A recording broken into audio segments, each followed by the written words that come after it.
The Detroit Land Bank auction office smelled like old coffee and broken promises. Fluorescent lights buzzed overhead, casting a pale glow across rows of plastic chairs filled with bargain hunters, small-time investors, and a few curiosity seekers who had nothing better to do on a Tuesday morning in February.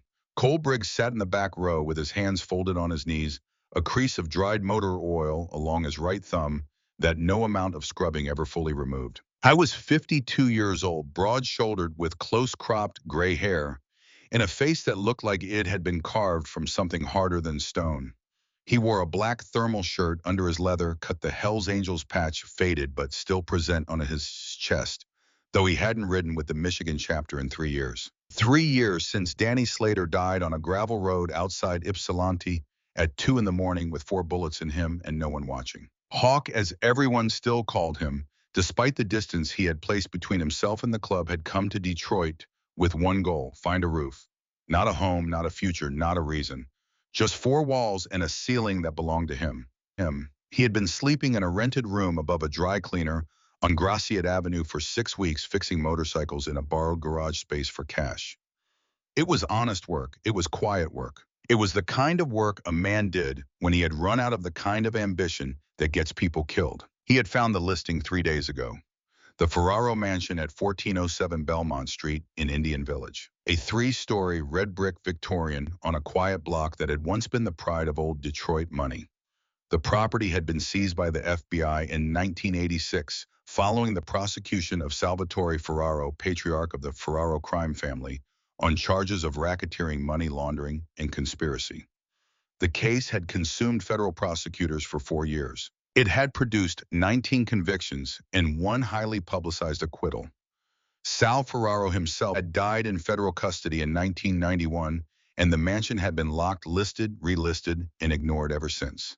38 years of dust and rumors. Starting bid $100. There was a reason no one had touched it. Malcolm Boone, the 71-year-old retired auto worker who lived next door and had lived next door since 1979, had found Hawk standing in front of the property 2 days before the auction. Malcolm had walked over with a coffee can in his hand and a look on his face like a man who had seen too much to bother with tact. "You're looking at that house like you're thinking about buying it," Malcolm said. "Thinking about it," Hawk confirmed. Malcolm took a long sip of his coffee, stared at the crumbling facade, and spoke without drama.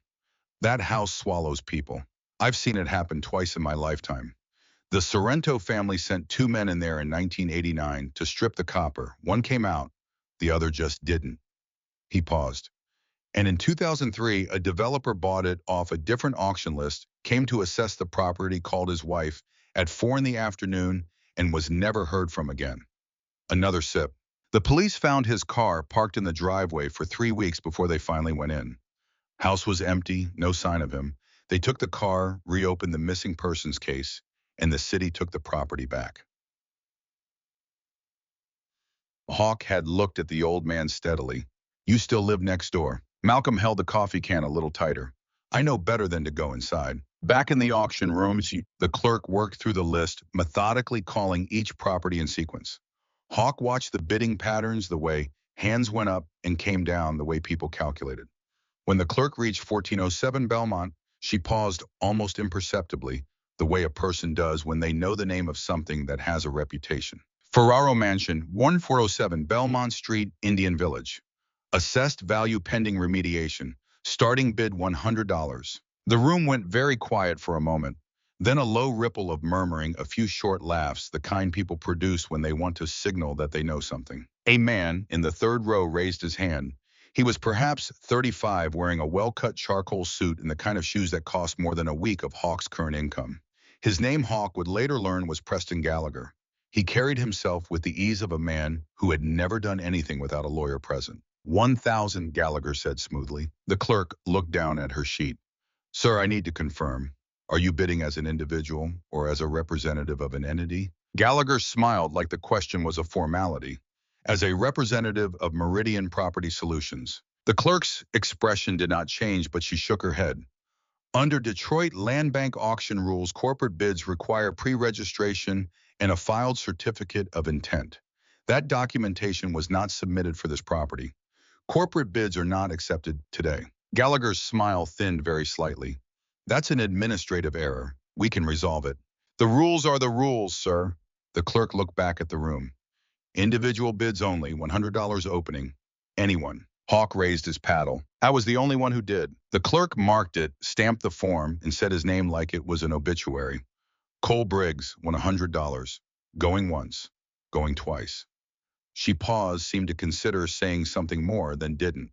Sold. Gallagher turned and looked at Hawk with flat, assessing eyes. Not angry, calculating. You're going to regret that, he said with the same tone a man uses to describe something he already knows the outcome of. Hawk stood up, folded his bid slip into his jacket pocket, and walked to the clerk's window to sign the transfer documents.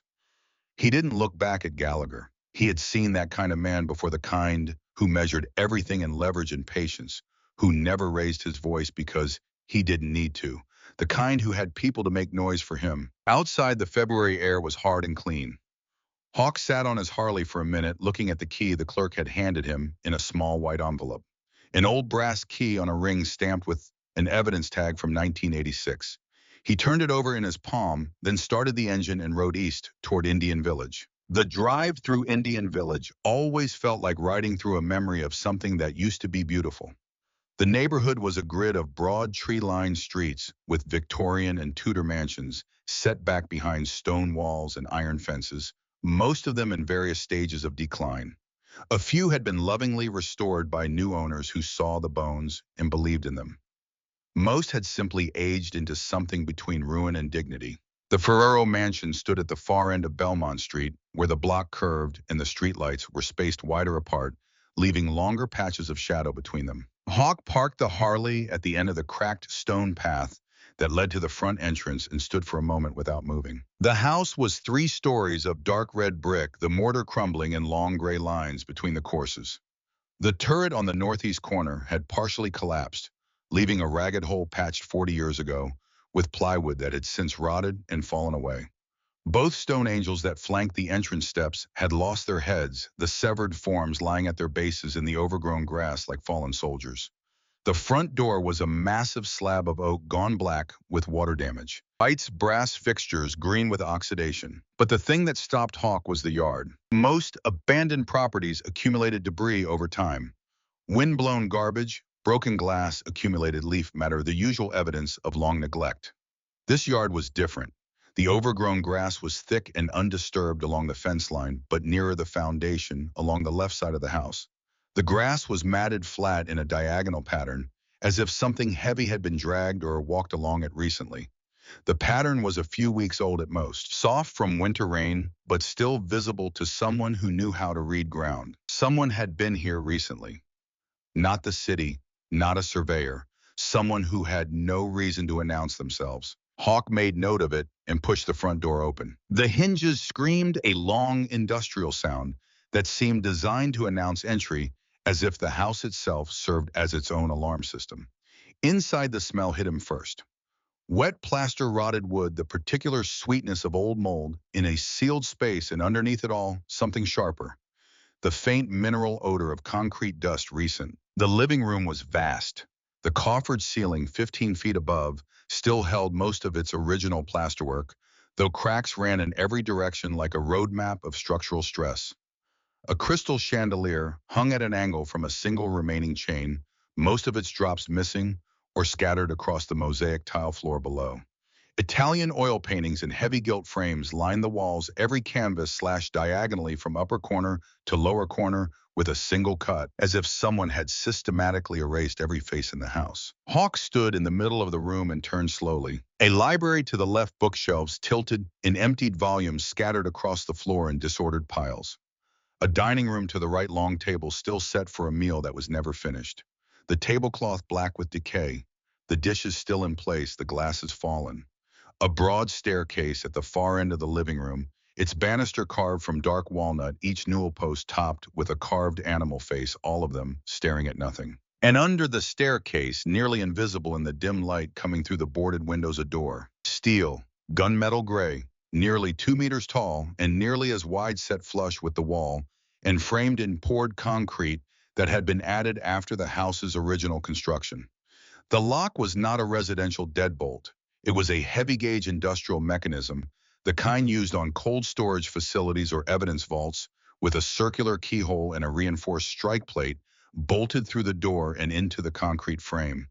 The surface of the door from mid-height to the floor bore a series of deep lateral scratches, running horizontally in parallel lines as if something with claws or held metal had been dragged repeatedly across it from the inside. A hawk crouched and examined the floor in front of the door.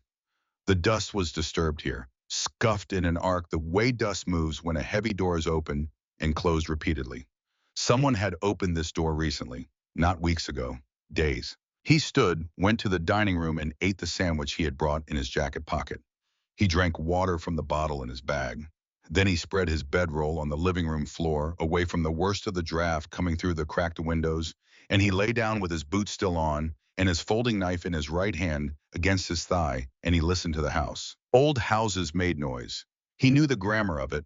Thermal expansion in the joints as temperature dropped after sunset, the tick and groan of settling timber, the hiss of wind through gap-fitted frames, the occasional creak of a floorboard warped enough to shift under its own weight. He cataloged these sounds methodically over the first 2 hours, building a baseline. The third sound he cataloged was a creak from the second floor at irregular intervals. Not the rhythmic pattern of thermal expansion, but the asymmetric timing of something moving carefully between fixed points. Hawk did not react. He lay still and waited. At 11:17 by his phone, the second floor movement stopped. At 11:42, he heard a door open somewhere above him very slowly and then close again. At exactly midnight, when the house had been silent for 18 minutes, the knocks came. 3 of them, spaced evenly. Not the random impact of something loose in the structure, not a pipe, not settling wood. 3 deliberate knocks, each one of exactly the same force and interval, coming from directly below the floor where he lay. And after the third knock, a silence of exactly 5 seconds, and then 3 more. The same rhythm, the same force, a pattern, a signal. Hawk sat up, placed his palm flat on the cold wood floor, and felt the vibration of the third set of 3 knocks. He looked at the steel door under the staircase. He crossed the room, crouched in front of the door, and put his ear against the cold metal surface. Silence on the other side. Then very faint, the sound of breathing. Controlled breathing, the kind a person produces when they are trying to be quiet and failing, only because they cannot stop the small instinct of air. Hawk stood. He went to his kit, pulled the folding knife and a small pry bar he kept for emergency roadside work. He wedged the pry bar into the gap between the door and the frame at the top, where the hinges sat flush in the concrete. The first attempt produced a grinding resistance and no give. He repositioned, drove the pry bar deeper into the gap, and threw his weight against the handle. The concrete around the lower hinge had cracked at some point in the past and been filled with a different grade of mix that had not bonded as cleanly. On the third attempt, the lower half of the door shifted outward a quarter inch, the hinges screaming against their mounts. Hawk repositioned again, worked the middle, and on the second pull, the lock mechanism cracked at the bolt housing. Not the lock itself, but the concrete around it, and the door swung open with a long exhalation of cold, stale air. The smell that came up from below was concrete, old iron, and something else. The particular smell of a space that had been occupied by a living body for an extended period without ventilation or sanitation. Hawk had smelled it before in places he did not enjoy remembering. He turned his phone light downward and descended the stairs. The basement was roughly the same footprint as the house above it. Poured concrete walls, no windows, a ceiling of bare structural steel. In the left corner, a heavy iron chair bolted to the floor with leather restraint straps. The surfaces darkened with age and something that might have once been red. In the right corner, an industrial safe nearly as tall as Hawk. Its door shut, its surface scored with what looked like torch marks where someone had attempted unsuccessfully to burn through the steel. Along the far wall, a narrow tunnel opening, bricked up to a height of 4 feet, leading into darkness in the direction of the back property line. Hawk swept the light along the main corridor toward the back of the space. At the far end, a smaller steel doorman, height with a sliding bolt lock on the outside and a narrow horizontal slot near the bottom, wide enough to pass a plate or a bottle through. The kind of door built for one purpose. I went to it, drew the bolt, and opened it. The girl was in the far left corner, knees drawn to her chest, arms around her knees, forehead resting on her forearms. She had dark brown hair matted across her face and neck. She wore a pale blue dress that had once had a pattern on it, now too dirty to distinguish. Her feet were bare on the concrete, the skin of her heels cracked and gray with cold. She was thin in the way that frightened him, the thinness of someone who had been here long enough for the body to begin eating itself. When the light hit her, she raised her head. Her eyes were dark brown, very wide-ringed with exhaustion. She looked at him for a full 3 seconds without moving. Then she said in a voice that was quiet and controlled, and entirely unlike a child's voice should be, "They'll be back by morning. We need to go before they come." Hawk knelt down slowly, hands open the way you approach something that has every reason to run. "I'm not with them," he said. "I bought this house. I found you." The girl studied his face with a precision that unsettled him. Not the panicked assent of a traumatized child. Something more deliberate, more measuring. "Your boots are old," she said. "The patches on your jacket aren't new. You didn't come here for me. You just came here." She paused. "That's better." Hawk said nothing. He waited. "My name is Lily," she said. Then she uncurled from the corner and stood up, and despite the cracked heels and the matted hair and the dirt ground into her elbows, she stood straight. "I've been marking the days. 11 days. The people who put me here come every 3 days to leave water and a package of crackers. They were here 2 days ago. That means they'll come again tomorrow." She looked at him with those two old eyes. "We need to be gone before that." Hawk sat back on his heels. 9 years old, maybe. Possibly younger, but too composed to look at. She had made a tally on the concrete wall. With what he saw now was a bent nail she held in her right hand. 11 marks. She had found a nail in this room and used it to count. "Can you walk?" he asked. "Yes." "Are you hurt?" A brief pause. "I'm hungry and cold, but nothing broken." He shrugged out of his leather jacket and held it out to her. She looked at it for a moment, then put it on. It reached her knees and the sleeves hung 8 inches past her hands. She folded the cuffs back with a practical efficiency that made something in his chest tighten. He lifted her and carried her up the stairs, the weight of her in his arms frighteningly light. They were 12 feet from the front door when the world outside the house went bright. Red and blue strobes cut through the cracks in the boarded windows, flooding the living room in pulsing color. Car doors, voices, a loudspeaker crackling with a command to exit the property. Hawk stopped and listened. He counted the vehicles by the sound of doors. 3 police cruisers and 2 larger SUV engines, the heavy diesel kind, federal vehicles used. 5 units total. Someone had called them or someone had been watching. He carried Lily to the front door, set her down, and opened it. The scene outside was exactly what the sounds had told him. 3 Detroit Police Department cruisers angled across the street, officers behind doors with hands resting on holsters. 2 black Chevrolet Suburbans with federal plates, their doors already open, occupants already out and positioned. And from the lead Suburban, a woman in a dark coat with her ID raised, walking forward with the deliberate pace of someone who did not expect to be stopped. Dana Holloway, FBI Detroit Field Office. Her face was composed, eyes moving fast between Hawk and the child, cataloging and assessing in the same motion. "Set the child down and step back," she said. Her voice was professional and flat, not aggressive, controlled. Hawk set Lily down, gently kept one hand near her shoulder. "The child was locked in the basement," he said. "I found her when I broke the door open at midnight. I bought this property this morning at the land bank auction." He kept his voice even. "I have the deed transfer documents in my jacket pocket." Holloway's eyes dropped to his chest, to the faded patch on his cut. "You're Hell's Angels. Former member. 3 years inactive." He did not shift his weight. "The kid needs food, water, and medical attention. That's the first priority." Behind him, Lily did something unexpected. She stepped forward past Hawk's arm and looked directly at Holloway with an expression that was entirely too composed for a child who had been locked in a basement for 11 days. "He didn't put me there," Lily said clearly. "He found me. The men who put me there drive a black Chevy Silverado with a cracked passenger mirror and a parking permit sticker from the building at Fort and Third. There are 3 of them. The one who gives orders has a scar below his left ear. They come back tomorrow morning."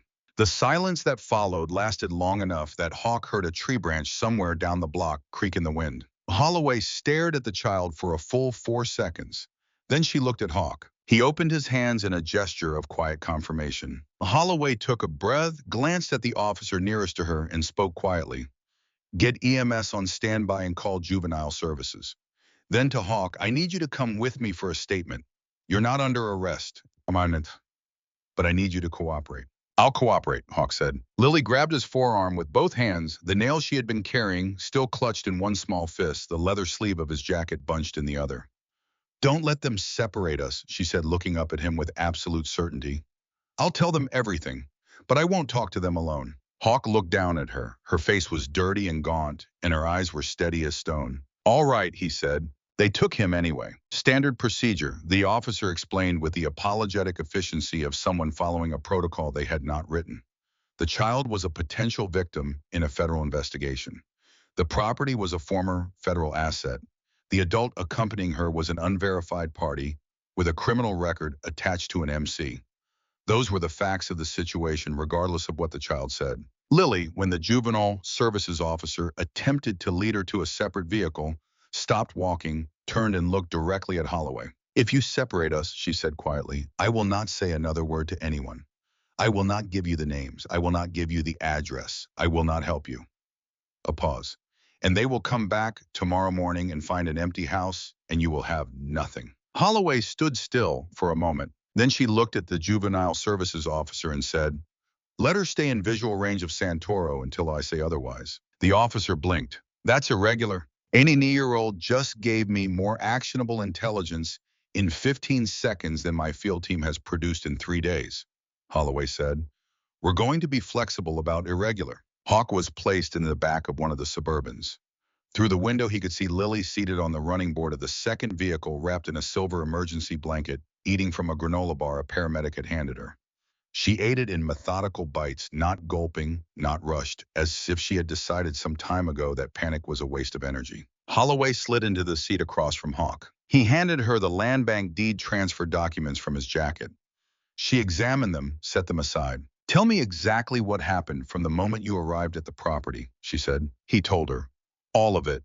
The disturbed grass, the sounds from above, the pattern of the knocks, the door under the stairs, the basement, the smaller door, Lily in the corner with her nail and her 11 marks. Holloway listened without interrupting.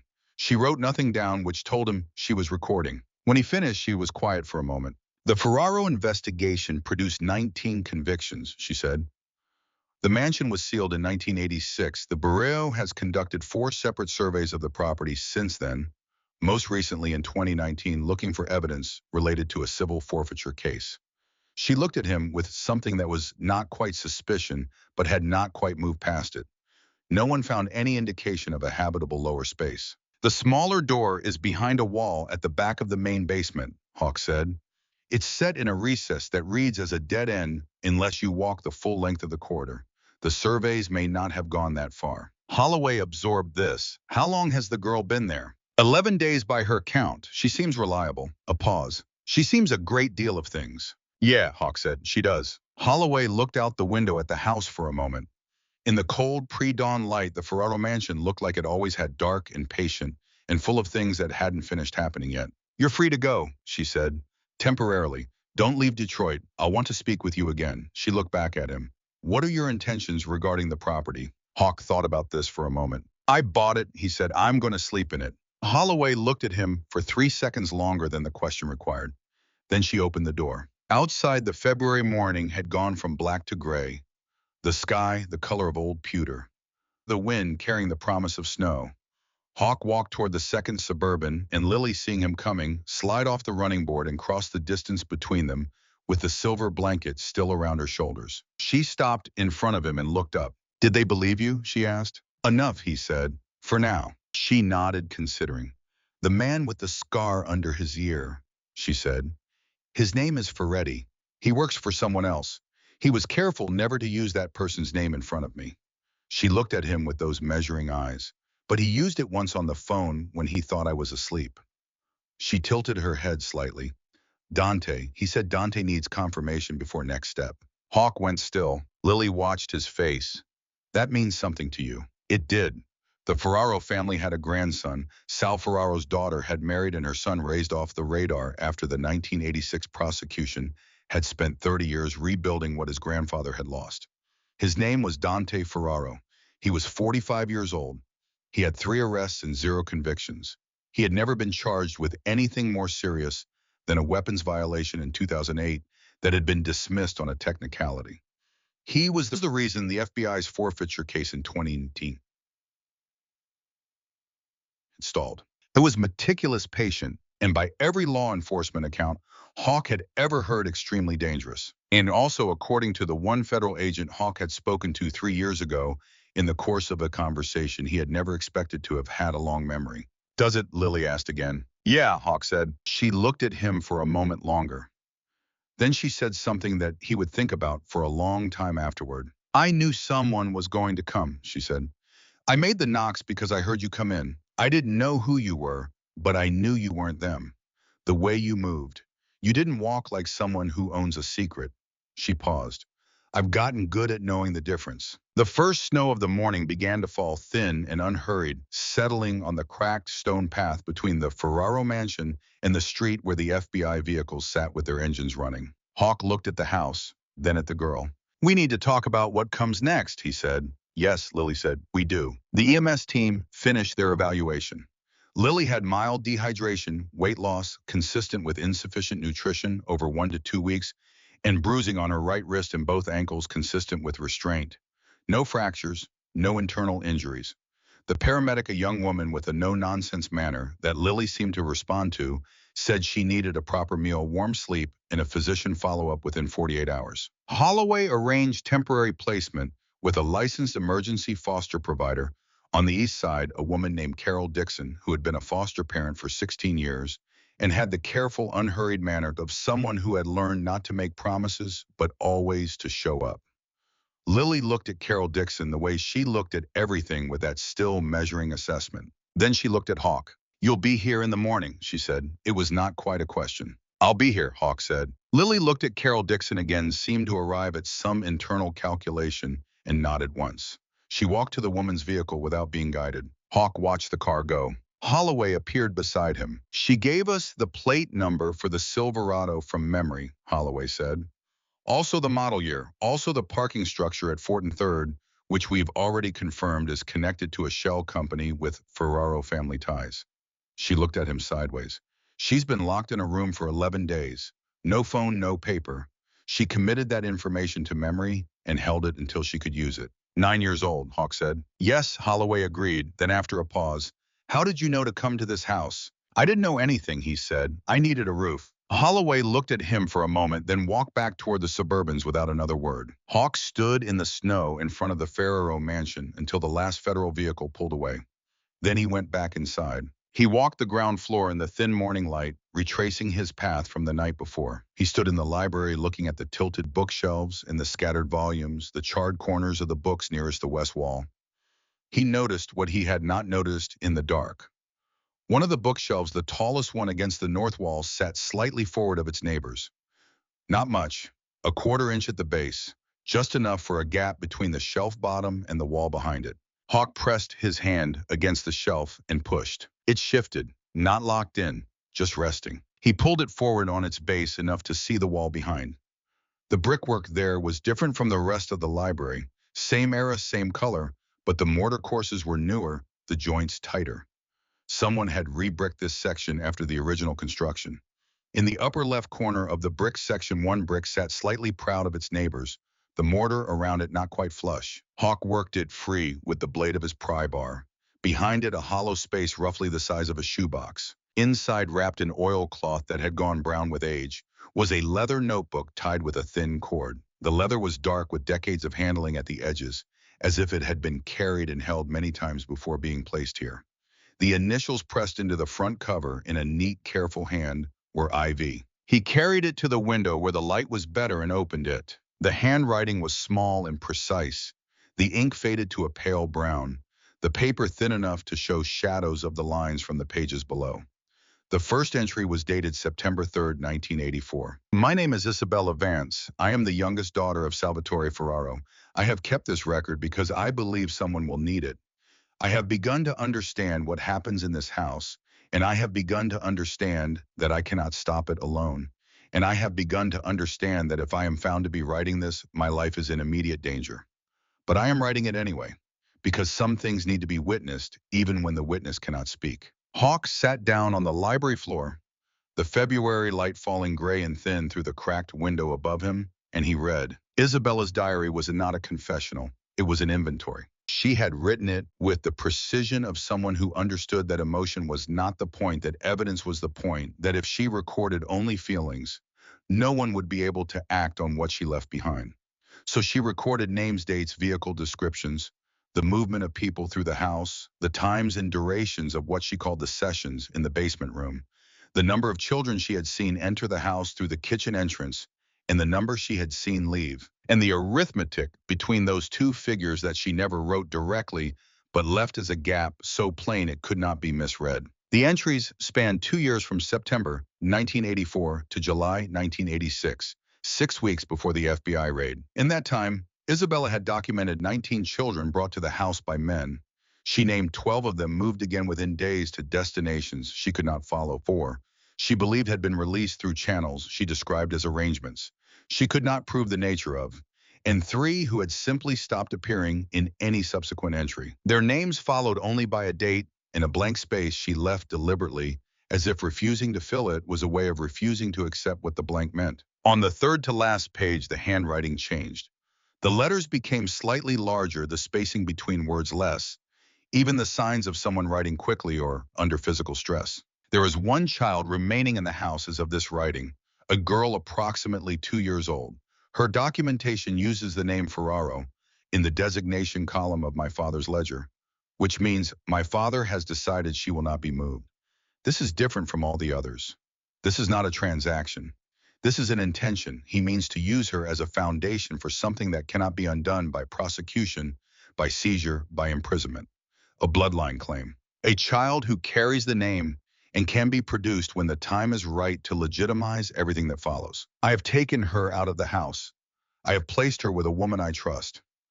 I have written that woman's name on a separate page in a separate location. I pray that what I have done is enough, and I pray that whoever finds this record understands that the intention of the man who built this house has not ended with his prosecution. It will survive him. It will find a way to complete itself. That child, wherever she is now, needs to be protected, not from ghosts, from the living. The last entry was dated July 19th, 1986. My father has been arrested. The house will be seized. I do not know what happens to me now. I am leaving this record where it has always been. I believe the truth survives longer than the people who made it necessary. The signature at the bottom was not a name.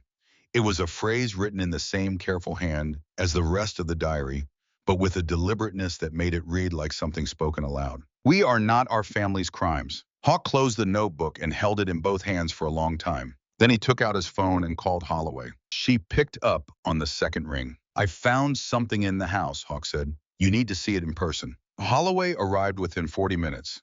She came alone, no team, which told him she had thought about this on the drive over.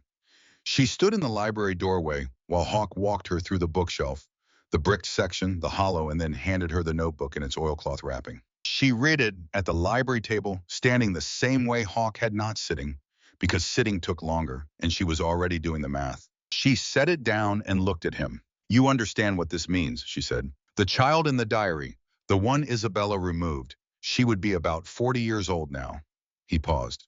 But the description in the last entry, the bloodline claim, the intention to produce a child when the time is right.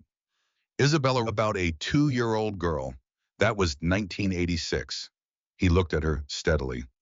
Dante Ferraro is 45.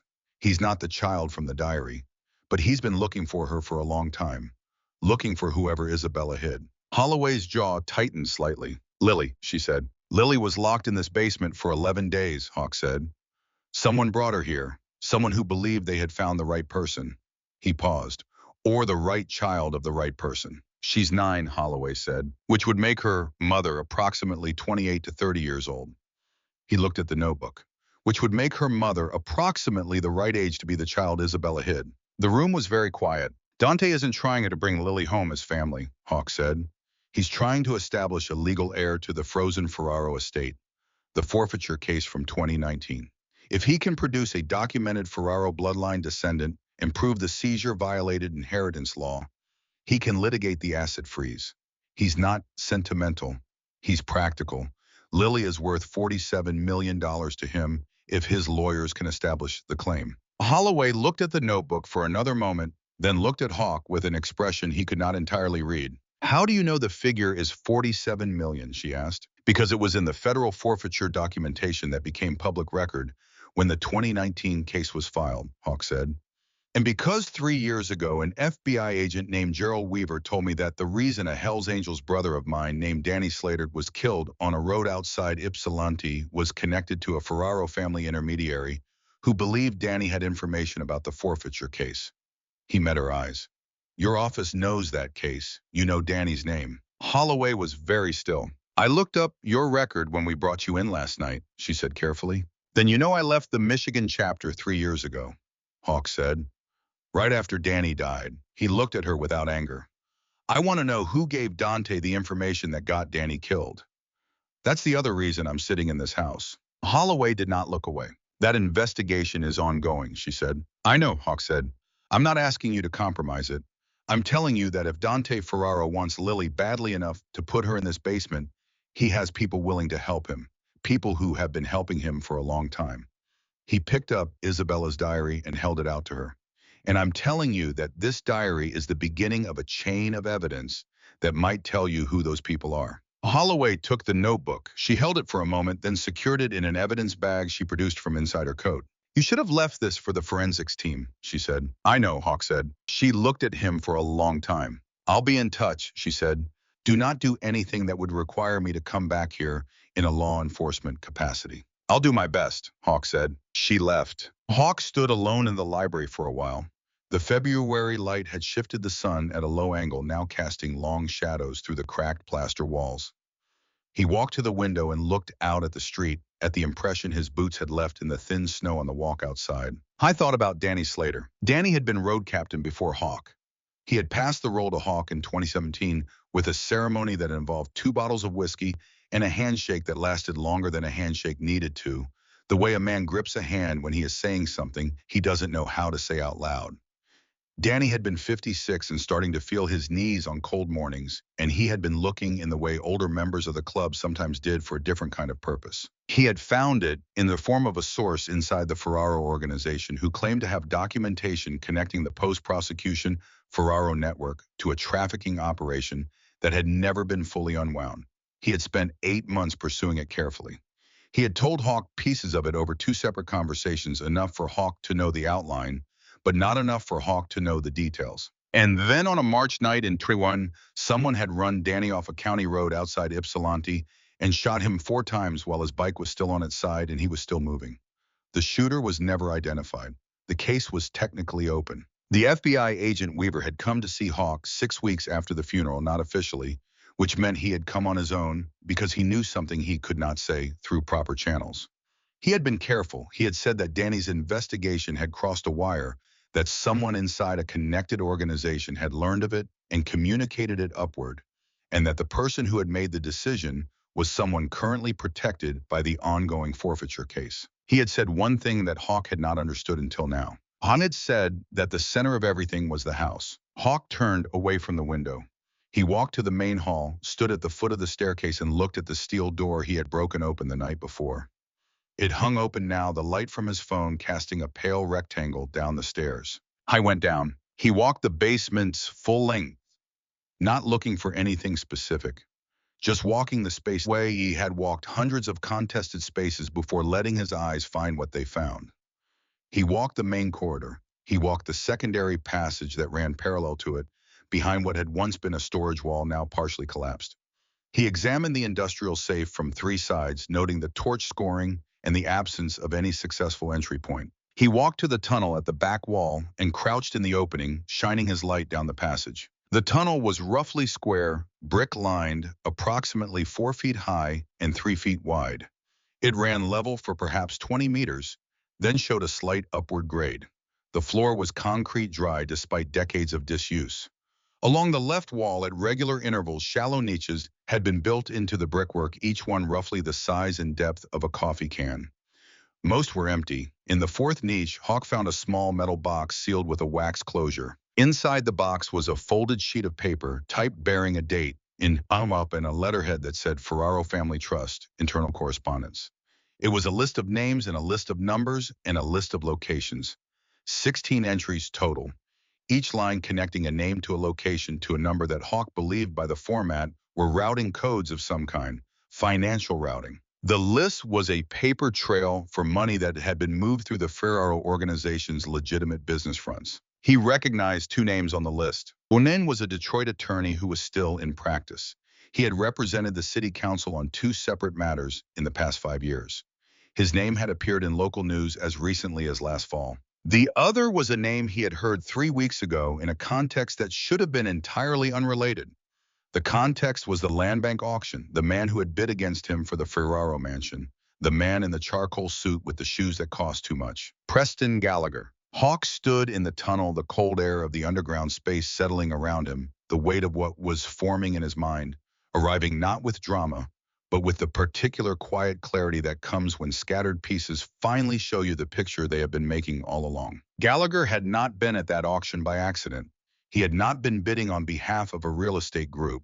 He had been there to make sure the Ferraro mansion was acquired by a party that would not look too closely at what was inside it, would not break open the doors, that needed to remain closed, would not find the diary or the list or the tunnel or the girl. And then Hawk had outbid him with a single $100 bill and driven a Harley to a house that no one was supposed to look inside and found a 9-year-old girl who had been counting days with a nail. He folded the paper, placed it inside his jacket, and walked back out of the tunnel. He climbed the stairs to the ground floor. He stood in the living room for a moment. Outside, the February wind had picked up, pushing snow against the boarded windows with a soft, persistent sound. I needed to think. He needed, more specifically, to call someone who had been waiting 3 years to be called. He pulled out his phone and stood with it in his hand for a full minute before he dialed. Victor Steele answered on the third ring. Victor, who everyone in 3 states called Viper, who had been president of the Hells Angels Great Lakes chapter for 11 years, who had buried Danny Slater with his own hands and said nothing at the graveside that he did not mean, whose voice had not changed in 3 years and sounded now exactly as it always had, like the engine of something that did not idle. Took you long enough, Viper said. I found something, Hawk said. I know, Viper said. Malcolm Boone called the clubhouse this morning. He told us you bought the house. He told us about the FBI. A pause. He told us about the girl. Hawk was quiet for a moment. How does Malcolm Boone know the Hells Angels clubhouse number? He asked. Because Malcolm Boone used to work for us, Viper said with the flat simplicity of information that had simply never come up. He retired. He keeps an eye on certain properties as a favor. We ask him to call if anything significant changes. A pause. That house has been significant to us for a long time. Hawk looked at the wall of the living room. Because of Danny. Because of Danny, Viper confirmed. We know what Danny found. We've known for 2 years. We've been waiting for someone to go inside that house and find what he found. The quality of his voice shifted slightly. We didn't expect it to be you. I didn't expect it either, Hawk said. The girl, Viper said. She's safe. Temporary foster placement. FBI is involved. He paused. She's 9 years old and she has more information in her head than most federal agents I've met. He looked at the front door. But Dante Ferraro is going to come for her. He has people in the city. He had someone at the auction today, and he has someone inside the legal system. He paused again. I think he might have someone inside your chapter. The silence from Viper was long, and precisely the kind of silence that means I have been waiting for you to say that. I know, Viper said finally. Hawk closed his eyes for a moment. I need your help, he said. Not a ride, not a show. I need you to help me find out who it is. I need you to help me protect the girl. He opened his eyes. And I need you to trust me for the first time in 3 years when I tell you that what's in this house is going to end the thing that killed Danny. Viper was quiet for 4 seconds. You're still one of us, he said. You rode away, but you're still one of us. Another pause. When do you need me? Before tomorrow morning, Hawk said. They come back tomorrow. Then we'll be there tonight, Viper said. Family doesn't count years. Family counts blood. Hawk lowered the phone and looked around the empty living room of the Ferraro mansion. Outside, the snow continued to fall. The house was waiting for what came next. And so was he. The hours after the FBI left were the strangest Hawk could remember. Not the strangest in the sense of the worst or the most dangerous or the most incomprehensible, but strange in the specific way of things that arrive after an extreme event and insist on being ordinary. He had found a child locked in a basement. He had been taken in for questioning. He had been released. He had come back to a house that had been searched.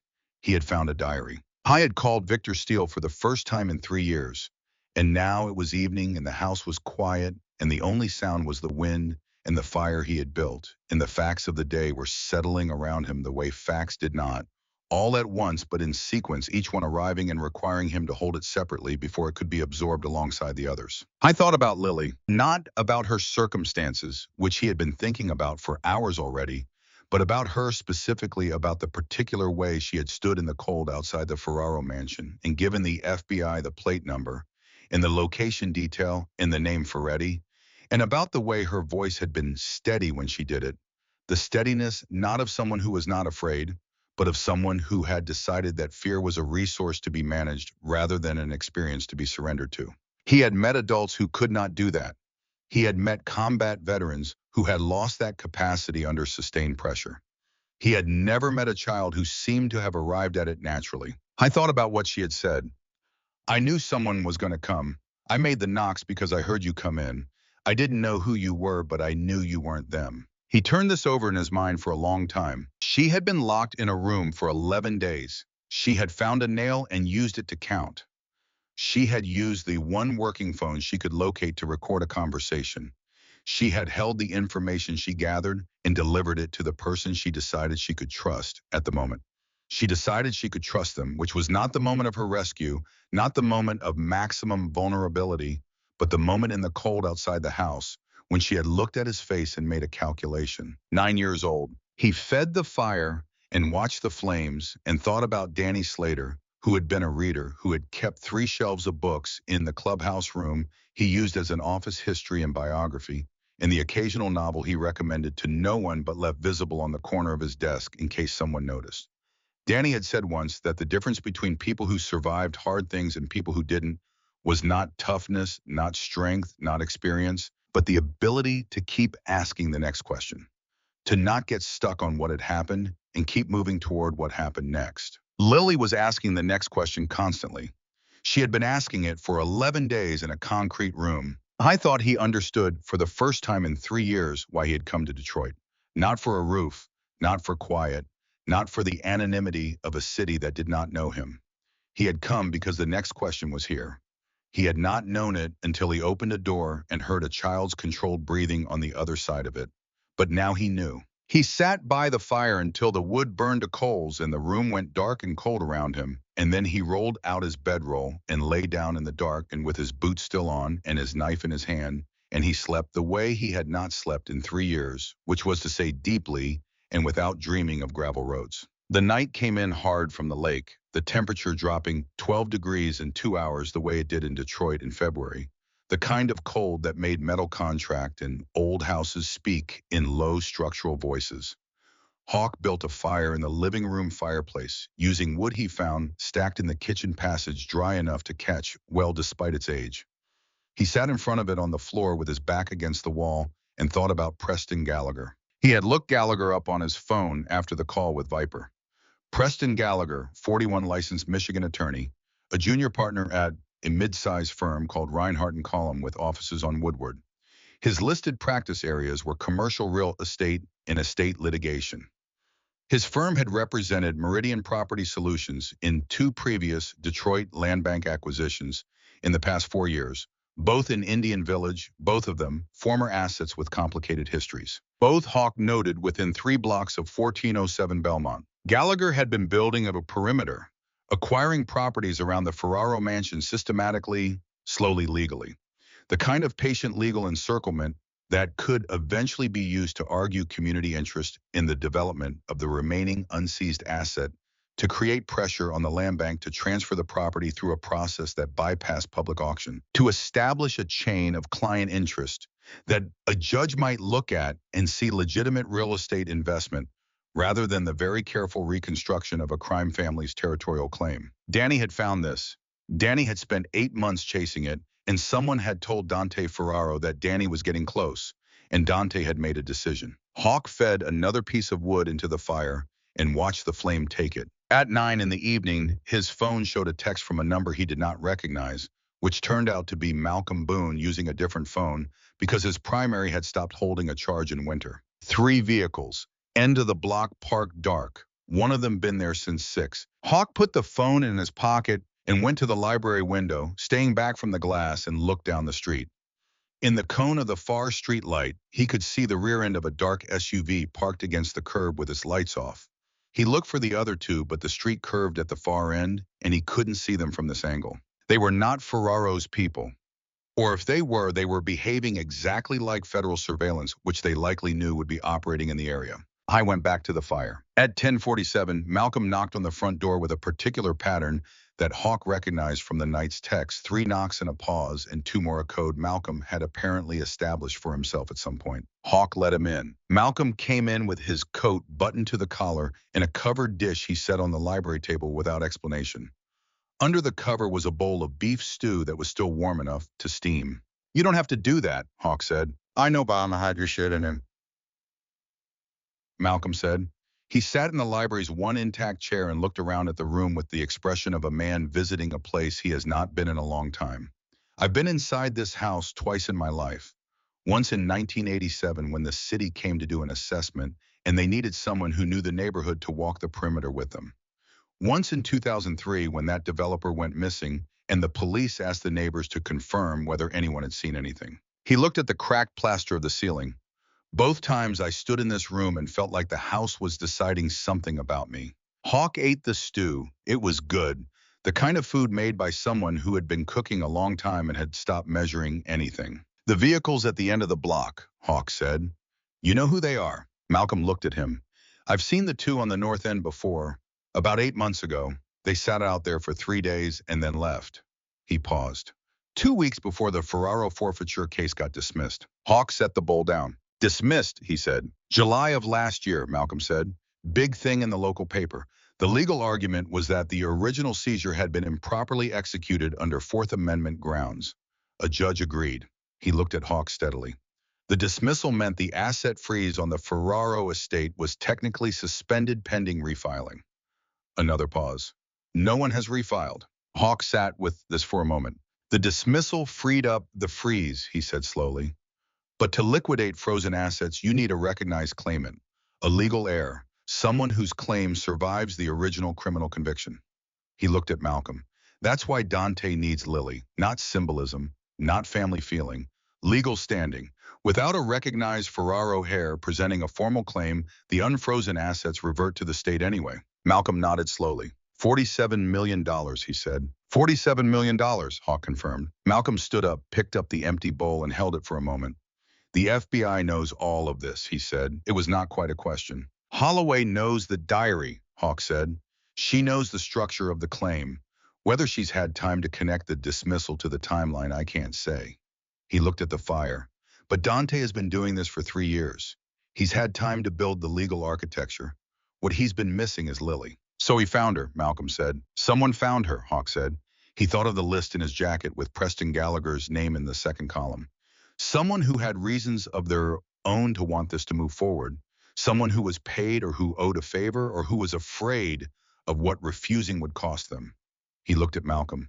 The same kind of someone who told Dante about Danny 3 years ago. Malcolm was quiet for a moment. "The boy was well liked," he said finally. "The way old men describe grief as an accounting of character rather than an expression of it." "Yeah," Hawk said, "he was." Malcolm left at 11:30, carrying the empty bowl, exchanging the coded knock in reverse as a farewell.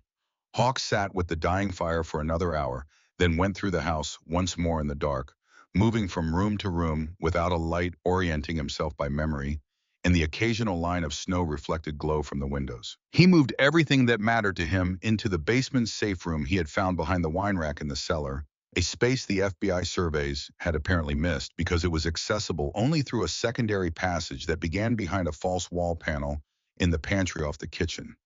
It was the same design philosophy as the cell where Lily had been held, a space built for concealment.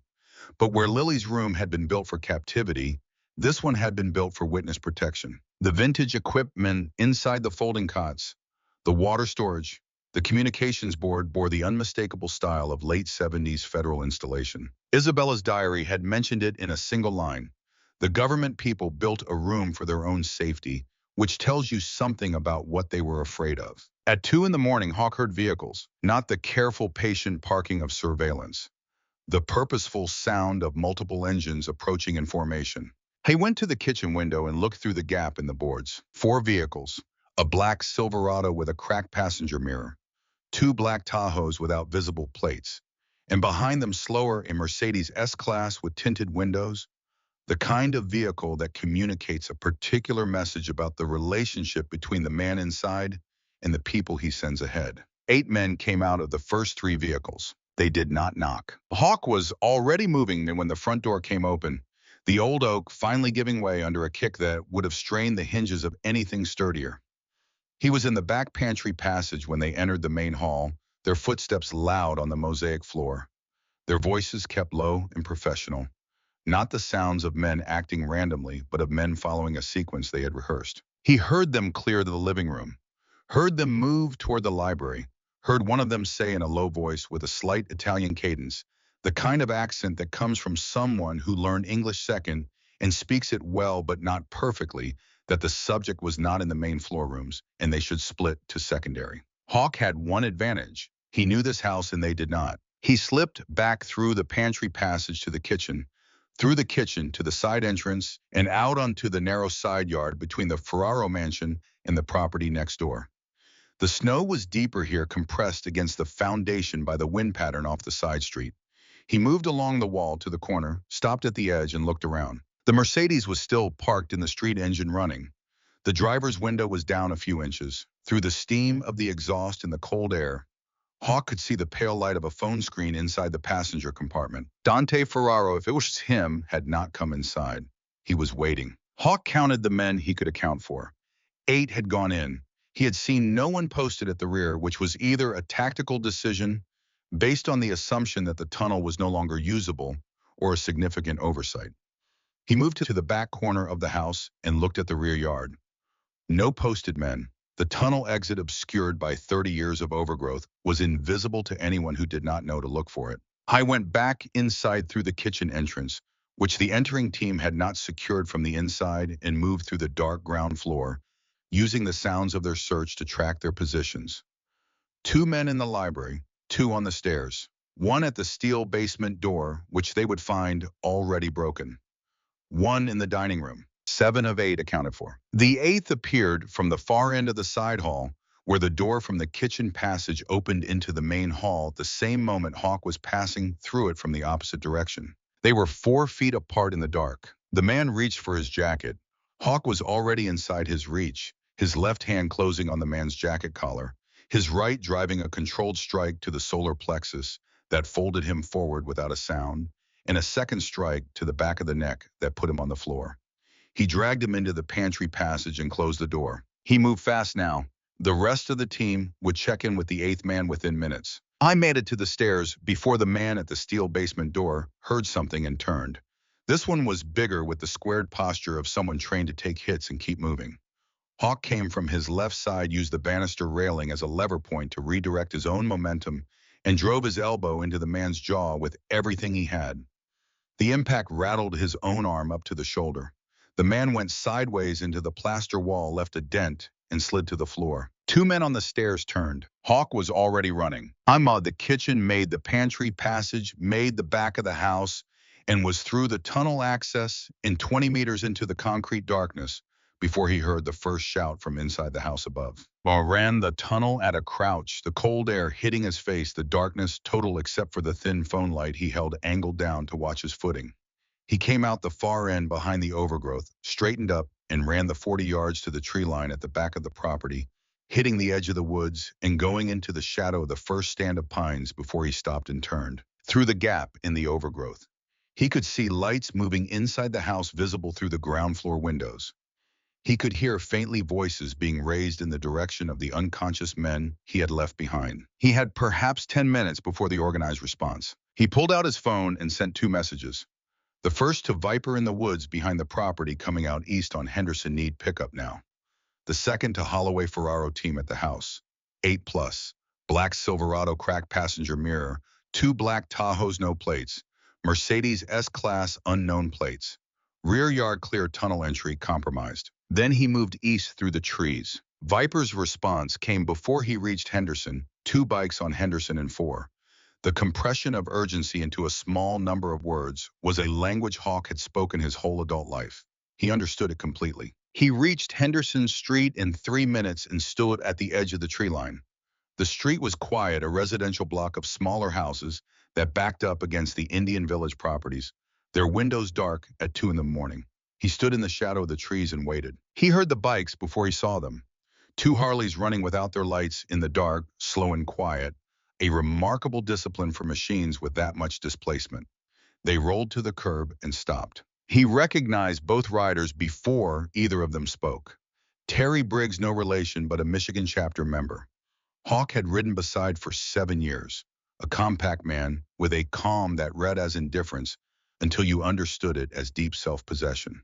And beside him on a bike, Hawk recognized instantly as the one Viper usually rode himself, a figure who pulled off his helmet and revealed a face that had aged 10 years since Hawk had last seen it close, but had not softened in any of the ways that 10 years could soften a face. Victor Steele, Viper, here himself. Hawk walked to him. Viper looked at him for a moment the way a man looks at someone he has been expecting to see again, but is still adjusting to the reality of seeing. Then he said, "You look like hell." "They were in the house," Hawk said. "8 of them. I put 2 down, but the others will be regrouped by now." He looked back toward the tree line. "The Mercedes in the street is Ferraro himself, I think. He didn't come in." Viper nodded. "Smart. He never gets his hands dirty." He paused. "How many do you need?" "Enough to make a statement," Hawk said. "Not enough to start a war." Viper looked at him with something close to amusement. "You always did have a gift for the narrow definition." He reached into his jacket and produced a second phone, turned its screen out toward Hawk. On it was a text thread, the messages going back 4 hours, coordinates, arrival times, chapter designations. Michigan, Ohio, Indiana, Pennsylvania, a rolling response that had been building since Viper made calls of his own at 7 that evening. Hawk looked at the thread for a moment. "How many?" he asked. 74, Viper said, "plus the 2 of us." A pause. "I asked for enough to make a statement. They decided to make sure the statement would be heard." Hawk looked at the dark line of trees and thought about Danny Slater, who had been road captain before him, who had been curious and careful and kind, and who had been shot 4 times on a gravel road because someone in the club had passed his name to the wrong people. He thought about the list in his jacket with Preston Gallagher's name on it. He thought about what Viper had said on the phone. "We know what Danny found. We've known for 2 years." "There's a name I need to tell you," Hawk said. Viper said, nothing waiting. "The man at the land bank auction who tried to buy the house. Preston Gallagher. He's on a Ferraro financial document from 1985 that I found in the tunnel." Hawk looked at him directly. "But he's 41 years old. He would have been a year old in 1980. His name shouldn't be on a document from that period. Someone put it there more recently. Someone added entries to an old document to frame a paper trail." Viper's expression did not change. Or Hawk said someone is using Gallagher's firm as a vehicle and put the firm name in the document, not Gallagher personally. In which case Gallagher might not know what he's been used for. He paused. Or he knows exactly what he's been used for and has been helping Dante build the legal structure for 3 years in exchange for a cut of the estate. "Which do you think it is?" Viper asked. "I don't know yet," Hawk said. "But one of those 3 things is true, and which one it is matters for how we handle this." Viper looked at him for a moment. "You're still thinking like a road captain," Viper said. "I never stopped," Hawk said. Viper turned the phone back to himself, looked at the text thread and typed a response. "The 74 roll in at 6 tomorrow morning. Pre-dawn, I want them in position before Ferraro's people regroup from tonight." He looked at Hawk. "Where do you want to be before then?" "I need to see Lily," Hawk said. Viper looked at him for a moment with something that was not surprise but that registered the significance of the statement. "The Foster address. Holloway gave me a contact number for the placement coordinator," Hawk said. "I'll call ahead." "Terry will drive you," Viper said.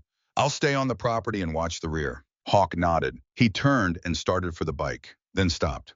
"Viper," he said without turning around, "the person who told Dante about Danny. You said you've known for 2 years." A pause. "I know it wasn't you," Hawk said. "I never thought it was you." He paused again. "Is he still in the chapter?" The silence that followed was 3 seconds long. "Yes," Viper said. "And you left him in," Hawk said, because you needed to know how deep it went before you moved on it. Yes, Hawk turned and looked at him. That's cold, Hawk said. Yes, Viper said. For the first time in the conversation, something showed on his face.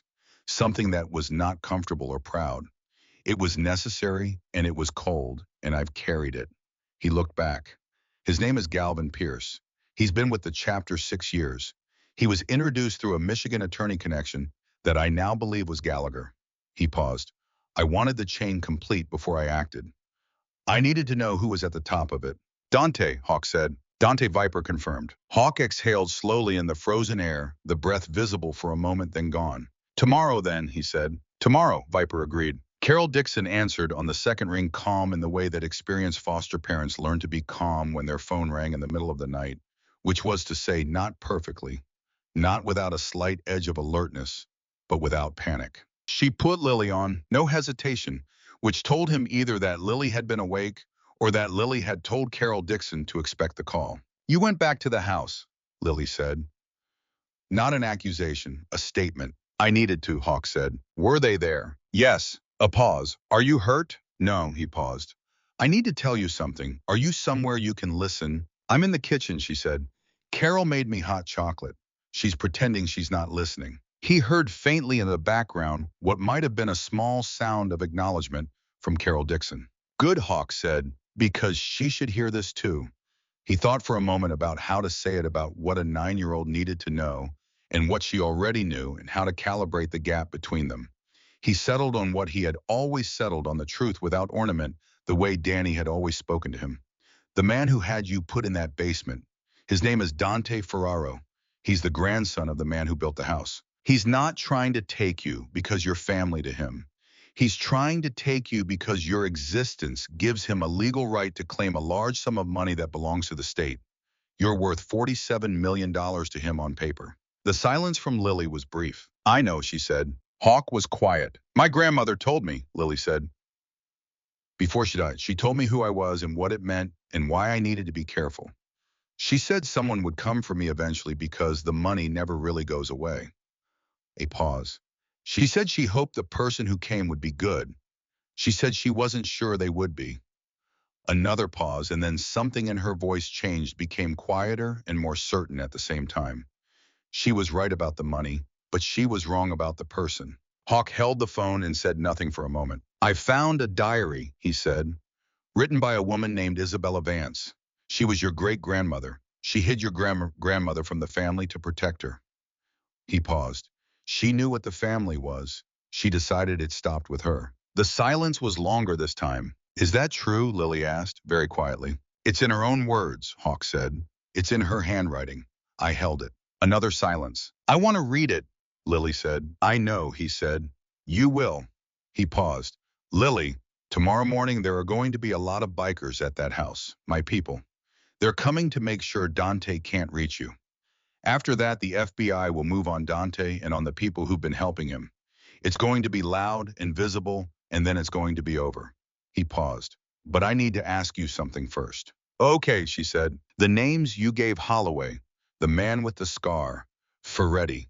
Was there anything else you held back? Anything you heard or saw that you haven't told anyone yet?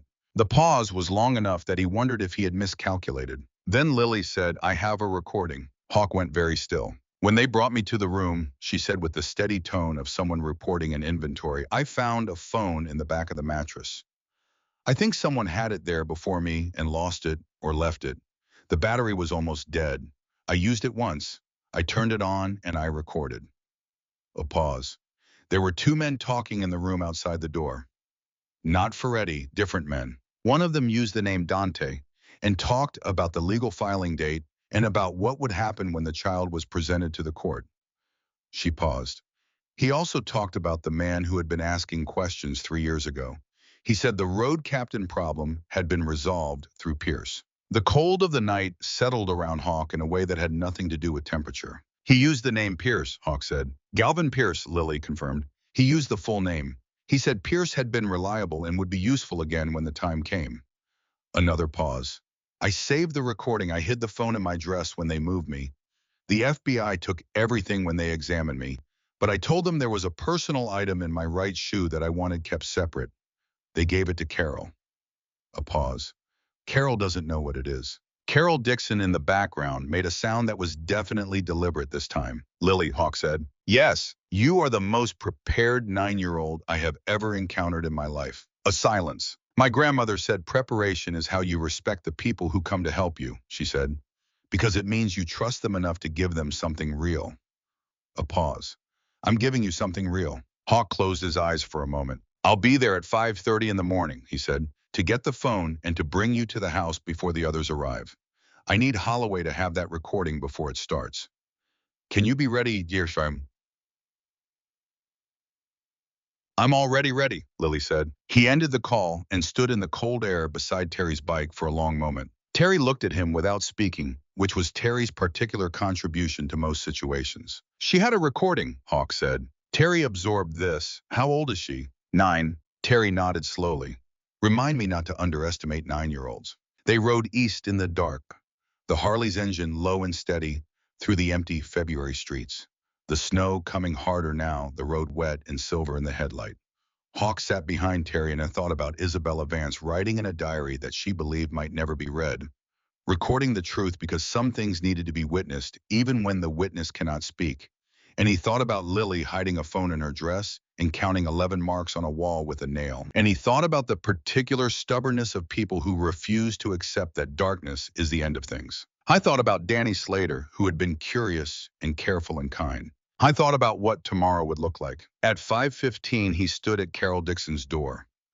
Carol let him in without a word and pointed to the kitchen table where Lily sat in a borrowed jacket, the silver emergency blanket from the night before folded neatly on the chair beside her, and the phone in a small Ziploc bag that Carol had clearly provided sitting on the table in front of her. Lily stood when she saw him. She looked at his face for a moment with that measuring expression he was coming to understand as her baseline, and then she held out the bag. It's all there, she said. The recording starts at 3 minutes and 40 seconds.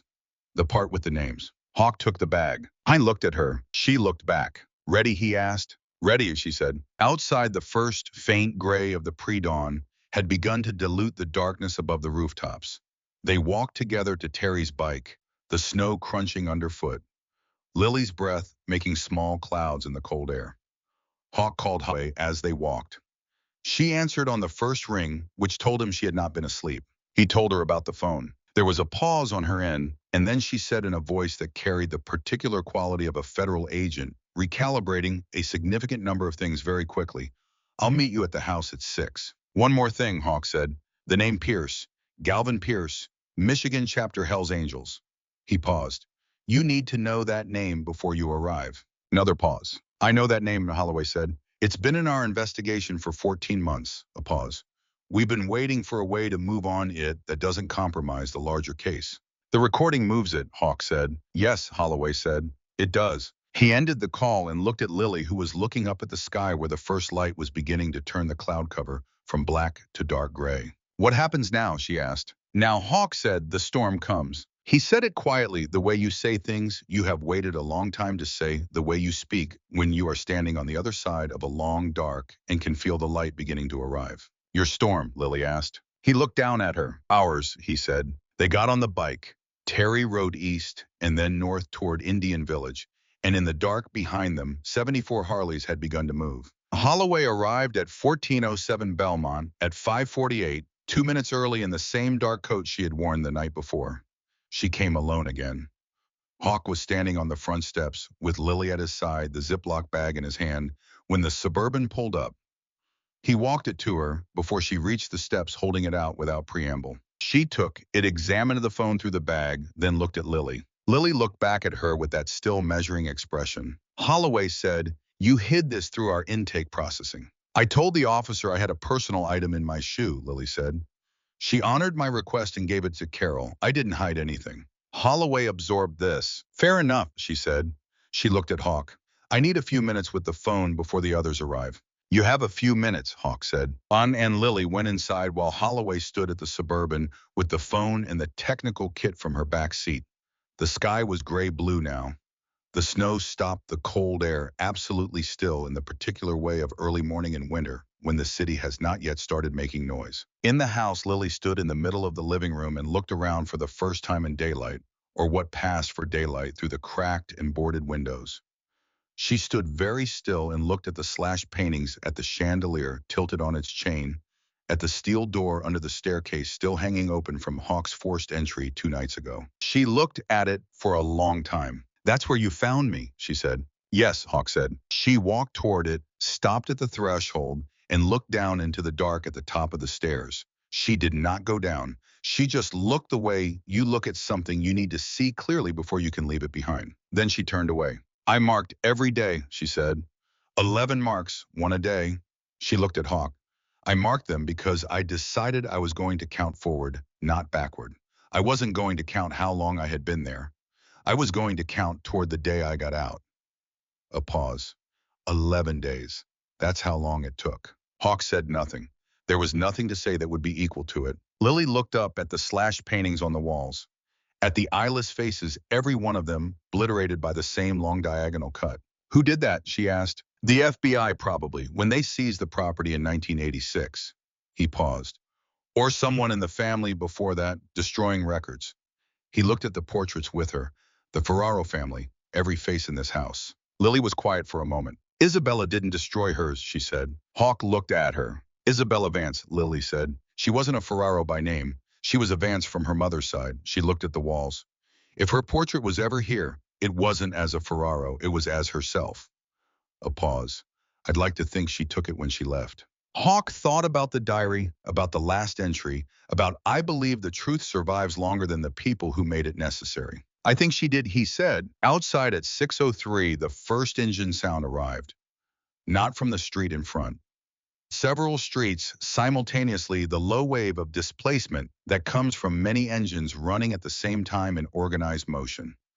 It grew steadily, and Lily's head turned toward the sound, and Hawk watched her face change as the volume built, as the individual engine sounds became first identifiable as distinct and then merged into a single wall of controlled thunder. He walked to the front door and opened it. The first formation came from Jefferson Avenue, 30 bikes running in pairs, lights on the exhaust visible in the cold air.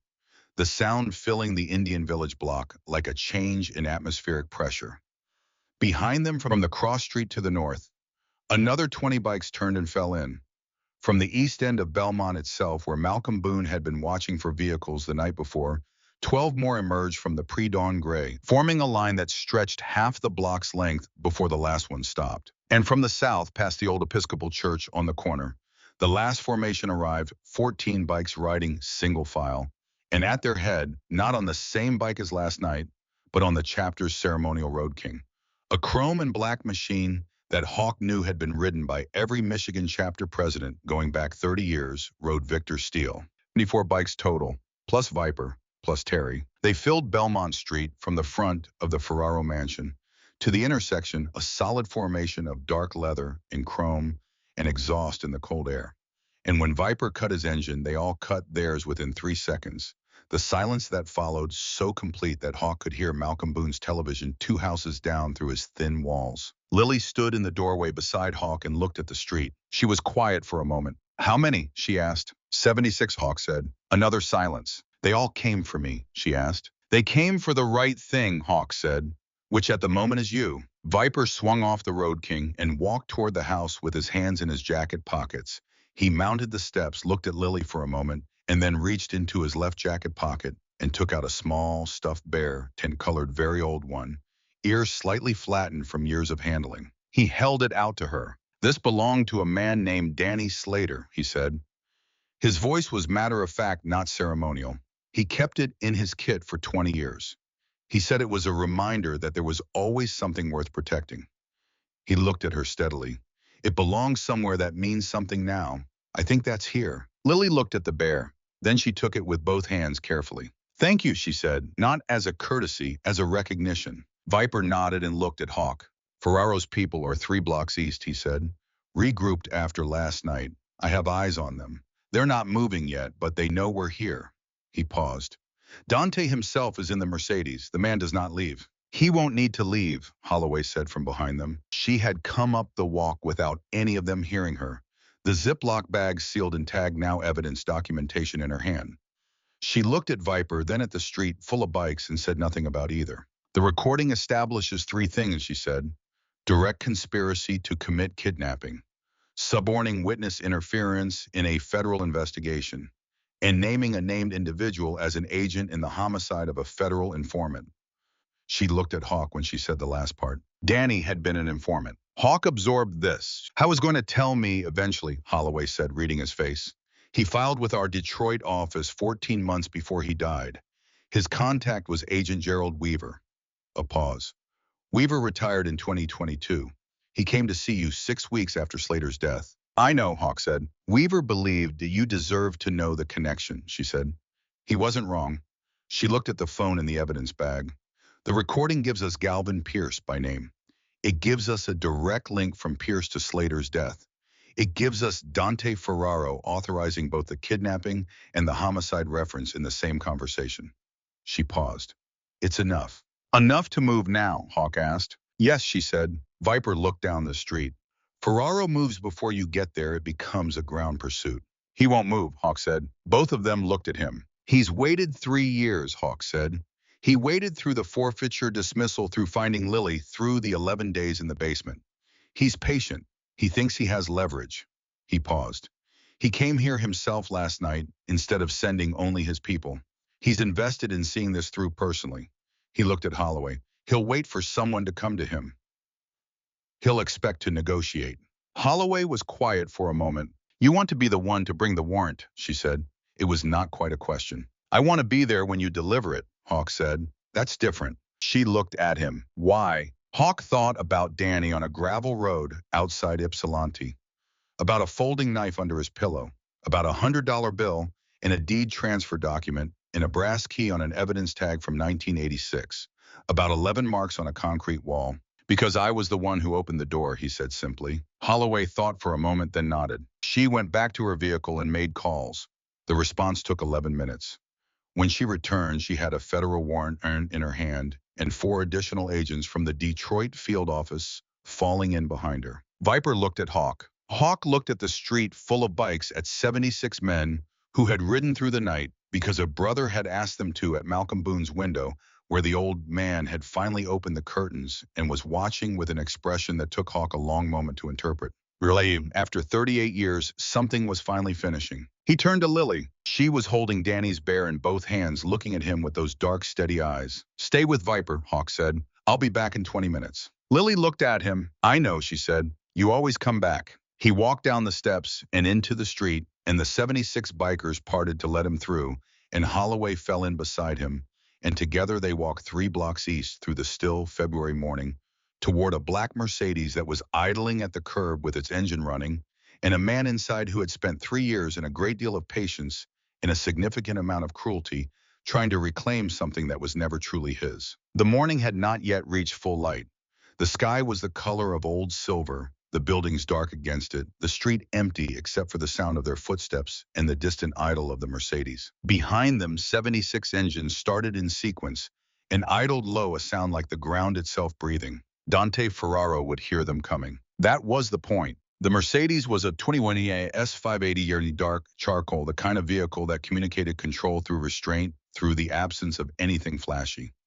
Dante Ferraro had apparently understood at some point in his education in how criminal power presented itself, that the old signifiers of mob wealth, the white Cadillacs and the gold watches and the open demonstrations of money, were an advertisement for law enforcement attention. He had built himself instead into a man who moved quietly, who dressed well without spectacle, who owned things in other people's names and operated through intermediaries who did not know each other. I was 45 years old, and Hawk, seeing him for the first time through the Mercedes window, found him younger looking than he had expected. A lean face, dark eyes, the kind of composed stillness that came from a lifetime of managing risk. He looked like a professor of something exacting, corporate law or structural engineering, the kind of man whose intelligence was visible but not warm. He looked at Hawk and Holloway approaching, and he did not move. Holloway went to the driver's window and held the warrant against the glass. The window came down an inch. "Dante Ferraro," Holloway said.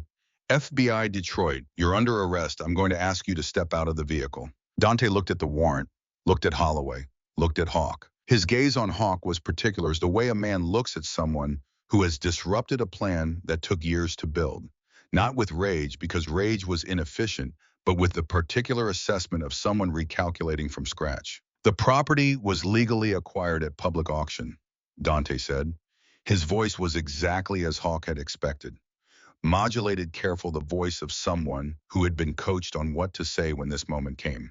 My interest in the Ferraro estate is protected under inheritance law, specifically under the pending civil action regarding the 1986 seizure. Any attempt to... Uh,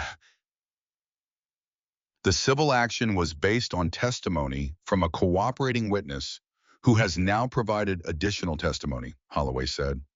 The witness in question also provided a recorded statement implicating you in the unlawful detention of a minor and in the conspiracy that resulted in the death of a federal informant. She paused. Step out of the vehicle, Mr. Ferraro. A silence. Dante looked at Hawk again. Hawk said nothing. He stood with his hands in his jacket pockets in the cold February morning and looked back, and the look he returned was not triumphant and not vengeful.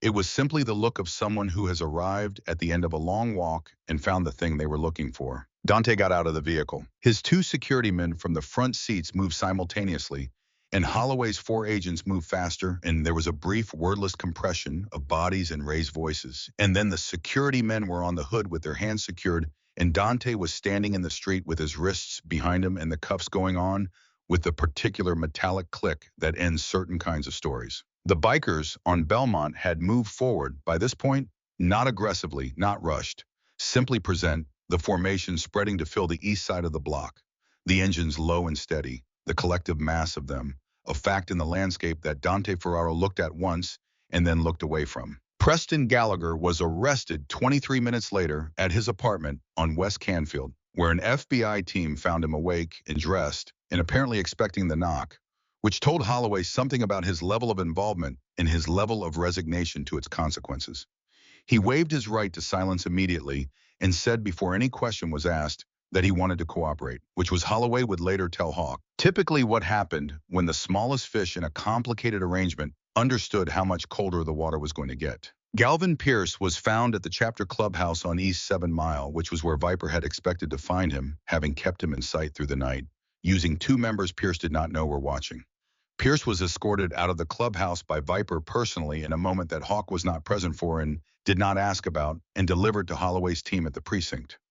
What was said between Viper and Pierce in the parking lot before federal custody, no one but those two men would ever know. By 9:30 in the morning, the February sun had risen fully, the snow on Belmont Street bright and clean in the direct light, and Hawk stood on the steps of the Ferraro mansion with his coffee in one hand and Lily seated on the step below him, the stuffed bear in her lap, watching the last of the FBI vehicles finish up their processing tasks at the end of the block. Malcolm Boone came out of his house with his own coffee and stood at the fence line looking at the row of parked Harleys that still lined the street, their riders standing in small groups or sitting on their bikes, talking in the low, unhurried way of people who had done what they came to do and were now simply being present together. Malcolm looked at Hawk. I've lived next to that house for 45 years, he said. I know, Hawk said. I always knew something was in there, Malcolm said.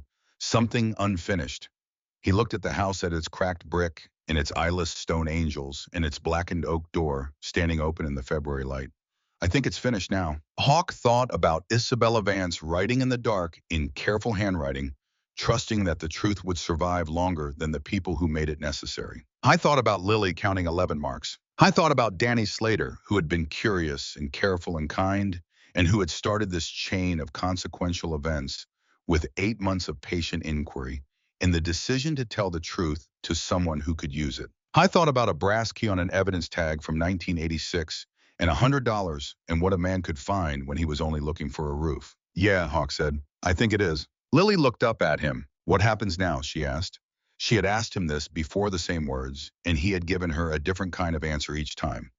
But this time the answer was one he had not expected to have, one that had arrived in the night somewhere between the tunnel and the woods, in the cold ride east, in the 5:30 morning, in the moment she had held out the phone in the Ziploc bag and said, I'm giving you something real. Now, he said, we figure out what this place becomes. Lily looked at the house. She was quiet for a moment. Something better than what it was, she said. Yeah, Hawk said. Exactly that. The February sun came over the rooftop of the house across the street and reached the steps where they sat, and for a moment the warmth of it was something you could actually feel, thin and early, and not enough to melt anything but real. Hawk finished his coffee. Behind them, the Ferraro mansion waited patient, as it had always been full now, of the particular kind of silence that follows when something long-trapped has finally been released. The next chapter was beginning. It was going to look entirely different from everything that had come before. Viper sat on the steps for a long time after the last of the FBI vehicles left.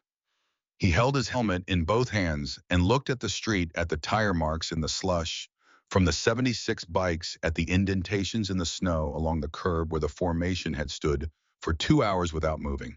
He looked like a man doing an accounting. Hawk sat beside him. They had not spoken privately since Hawk had left the chapter 3 years ago.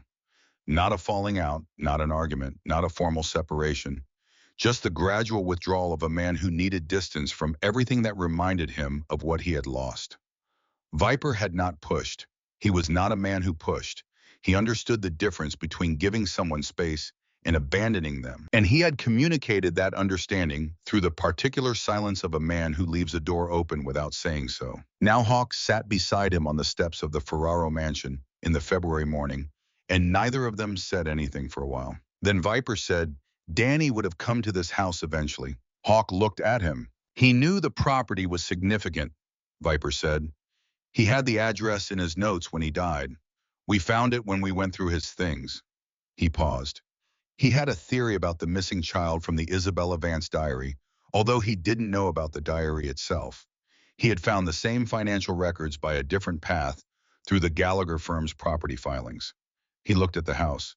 He was getting very close. Hawk held this information. "He would have found Lily," he said. "Yes," Viper said. "Or someone like her. The child Isabella hid, or her descendant." He paused. He was careful, Danny. He moved slowly and he verified everything twice.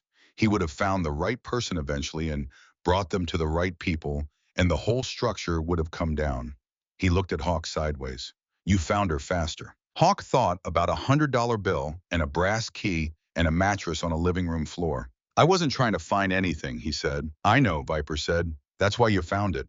They were quiet again for a moment. "I want to ask you something," Hawk said. Viper waited. "The 2 years you knew about Pierce," Hawk said, "while he was still in the chapter, while you were riding beside him at funerals and runs and everything else." He paused. "How did you do that?" Viper looked at the street. "The same way Danny moved slowly and verified everything twice," he said. "I put the case before the feeling. I told myself I owed it to Danny to not move until I could move all the way." He paused. "Some nights that was harder than others." He looked at his helmet. "I'm glad it's done." Hawk nodded. They sat in the February sun until the cold drove them inside, and then they sat in the library by the fire Hawk rebuilt from the kitchen wood, and they drank coffee from the camping kit and talked about people and roads and the particular geography of years, and the house held them both with the quiet patience of a place that had been waiting a long time for something other than darkness to sit inside it. The snow came back that afternoon, heavier this time, the real February kind that was going to stay. It settled on the Indian Village rooftops and on the chrome of the park bikes and on the crumbling window ledges of the Ferraro mansion, and it changed the light on everything, making the old brick look cleaner and the street look quieter and the neighborhood look, for the first time Hawk had seen it, like a place where something new could begin. Most of the 76 bikers had gone by noon. Not the way they had arrived, not in formation, not with the compressed thunder of organized movement, but in ones and twos, the way people leave when there is nothing left to do and no reason to hurry. They had ridden in because a brother asked them to. They left because the thing was done. That was the complete logic of it. 8 stayed. No one had asked them to. Viper had not appointed them. They had simply not gotten on their bikes, had drifted from the street to the yard to the steps, and were still there at 3 in the afternoon when Holloway came back to speak with Hawk about the formal status of the arrests and the property. The 8 men who stayed were Michigan chaptermen Hawk had ridden beside before he left. They had not said anything to him about the 3 years, had not made anything of his return, had simply been present in the way that the closest kind of familiarity makes possible. They were older men, mostly in their 50s and 60s, veterans of roads and arguments and losses that had built something in them that looked like calm from the outside, but was actually a kind of hard-won knowledge. They knew what a house needed, and they could see what this one was missing. By mid-afternoon, they were working, not because anyone had organized it, because one of them, a man named Dex, who had been a carpenter before the road claimed him, had looked at the sagging front porch balustrade and said to no one in particular that it was going to come off in a week in this weather, and then had gone back to his bike and come back with a tool bag and started fixing it. Two others saw him and joined him. By 4 o'clock, three of them were on the porch. One was in the living room assessing the floor joists through a gap in the boards, and two were in the backyard clearing the overgrowth from around the rear exit of the tunnel so the ground drainage would function when the snow melted. Lily sat on the front steps, watching this with the particular intensity she brought to everything she observed. "They're fixing it," she said. "Yeah," Hawk said. He stood in the doorway behind her with his coffee, watching Dex work with the economy of a man who had done this kind of work a long time. "Why?" she asked. Hawk thought about this. "Because it needs it," he said, "and because they can. And because men like this, when they see something broken that they can fix, they fix it. It's not complicated." Lily considered this for a moment. "You fix motorcycles," she said. "Yeah, for people who need them, mostly." She looked at the men working on the porch. "It's the same thing," she said. Hawk looked at her. She was right. He did not say so out loud because it was one of the things she did that he found he did not need to annotate. She saw clearly, and she spoke clearly, and she was right with a frequency that was remarkable in a person of any age. Holloway arrived at 4:15. She came in her personal car this time, not the FBI Suburban, a detail Hawk noted, because it told him something about the nature of the visit. She sat on the steps, which was an unusual choice for a federal agent, and she held her own cup of coffee in both hands and looked at the house for a moment before she spoke. "Dante will be charged in federal district court," she said. "Conspiracy, kidnapping, suborning of a federal witness, and conspiracy in the homicide of a federal informant." She paused. "The last charge is going to be the most significant. The recording plus the internal Ferraro documents from the tunnel, plus Gallagher's cooperation, gives us a chain that will be very difficult to break." She looked at Hawk. "Gallagher is cooperating fully. He was not, as it turns out, a willing participant. And I was an attorney who had been doing legitimate work for a shell company for 3 years before he understood what the shell company was. When he understood, he was told that ceasing to cooperate would have personal consequences." She paused. "He was afraid. He made choices based on fear.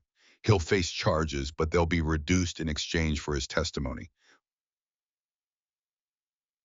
Hawk absorbed this. "Pierce," he said. Holloway was quiet for a moment. "Galvin Pierce has been formally charged with conspiracy in the homicide of Daniel Slater," she said. "The recording provides the link.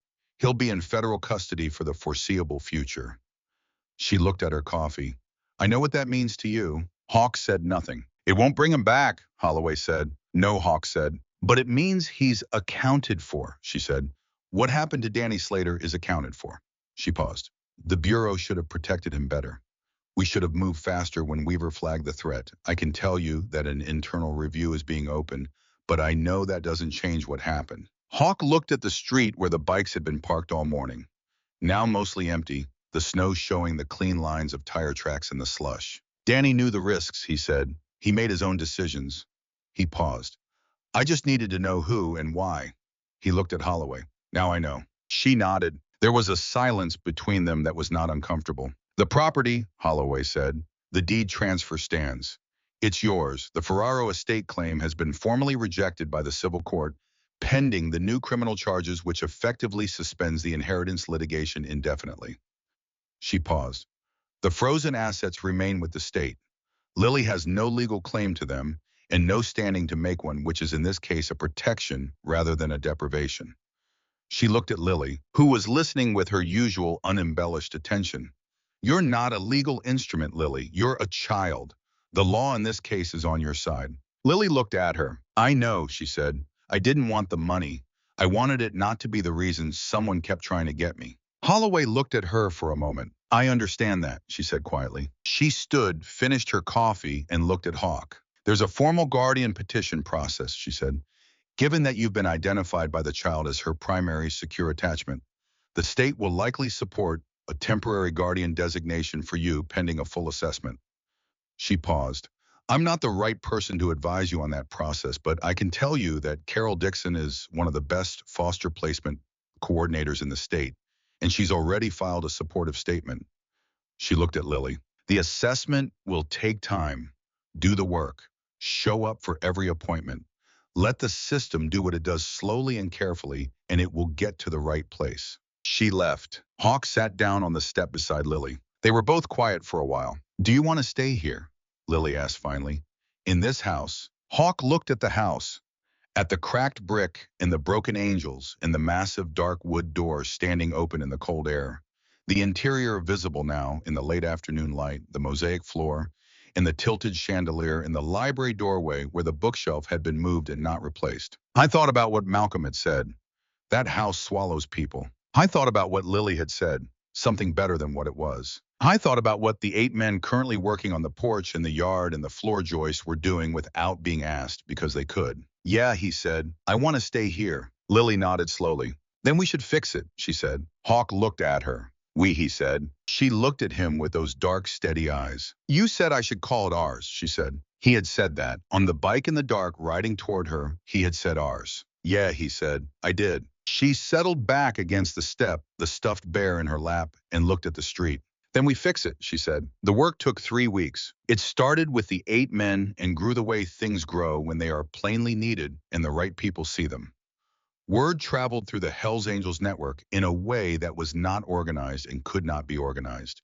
The informal circulation of information through a community built on trust in the spoken word, and men came. They did not all come at once.